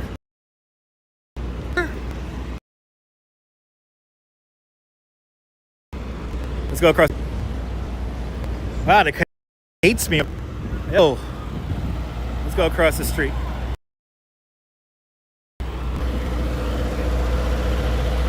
You know what I think it is too? And the phone is like hot right now. Severe thunderstorm tonight's 10 o'clock show.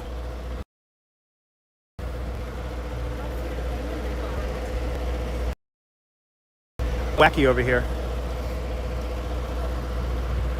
It's not the best. I think they finally gotten to everything. In my humble opinion, I think the heat until. Let's try this over here. Yeah, everything's overheating.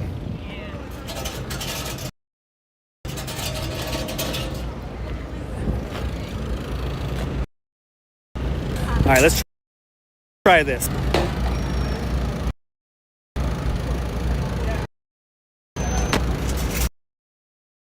All right, let's try this.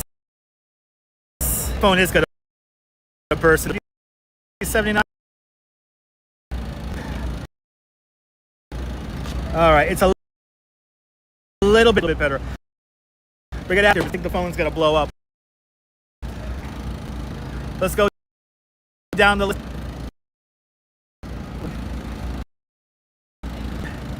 Thank you so much for your 3 months plus. Much appreciated. Thank you. With a big $7 Canadian Mary Lily. Super chat. And a generous £20 super chat. Mr. and Mrs. Metalhead Warrior. Mrs. and with a $1 super chat. I hope Chucky's enjoying and all the love. Thank you so much, Carol 813. You're more than welcome, Carol. With a big $10 super chat. Sean for 6 months of continued membership to the channel. It's much appreciated. Deborah with a big $10. I love the 80s with a big $2 super chat. Autumn for the past 10 months. We're going out to Strawberry Field. More than welcome. With a big £10 super and starting out all with a big Ken Jarway with a big 33 months of continued membership. Mas plus 5 day heat, and I'm gonna go get myself a frozen coffee now and hop on the sub. And are you new to this nonsense? To subscribe. Family Networks, Twitch and Twitter. Maz, make sure the notification bell because I never know when I'm going to go live next. But from Midtown Manhattan, this is Dutch Maz. Have yourself a fast New York day. I want you to hug your loved ones, cherish those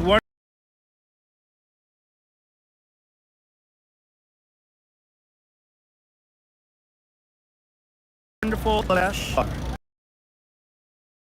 Or it's much appreciated tonight. Go. Bye.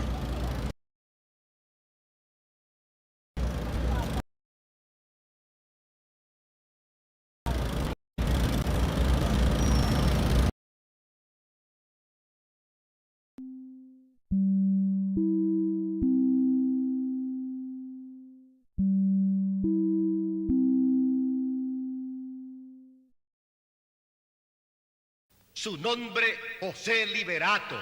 Su destino, vender barato.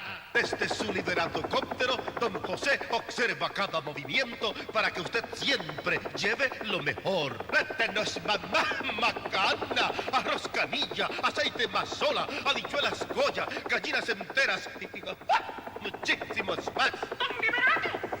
¡Oiga, Liberato! ¿Y en qué vuelo me voy yo?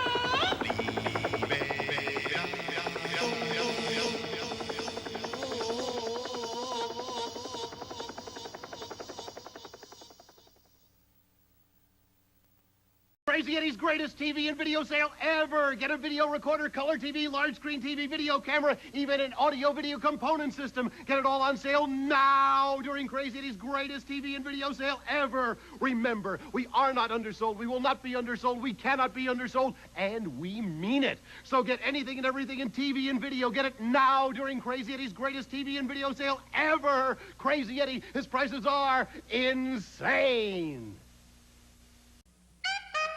Practice. Practice till it can't get any smoother. That's what it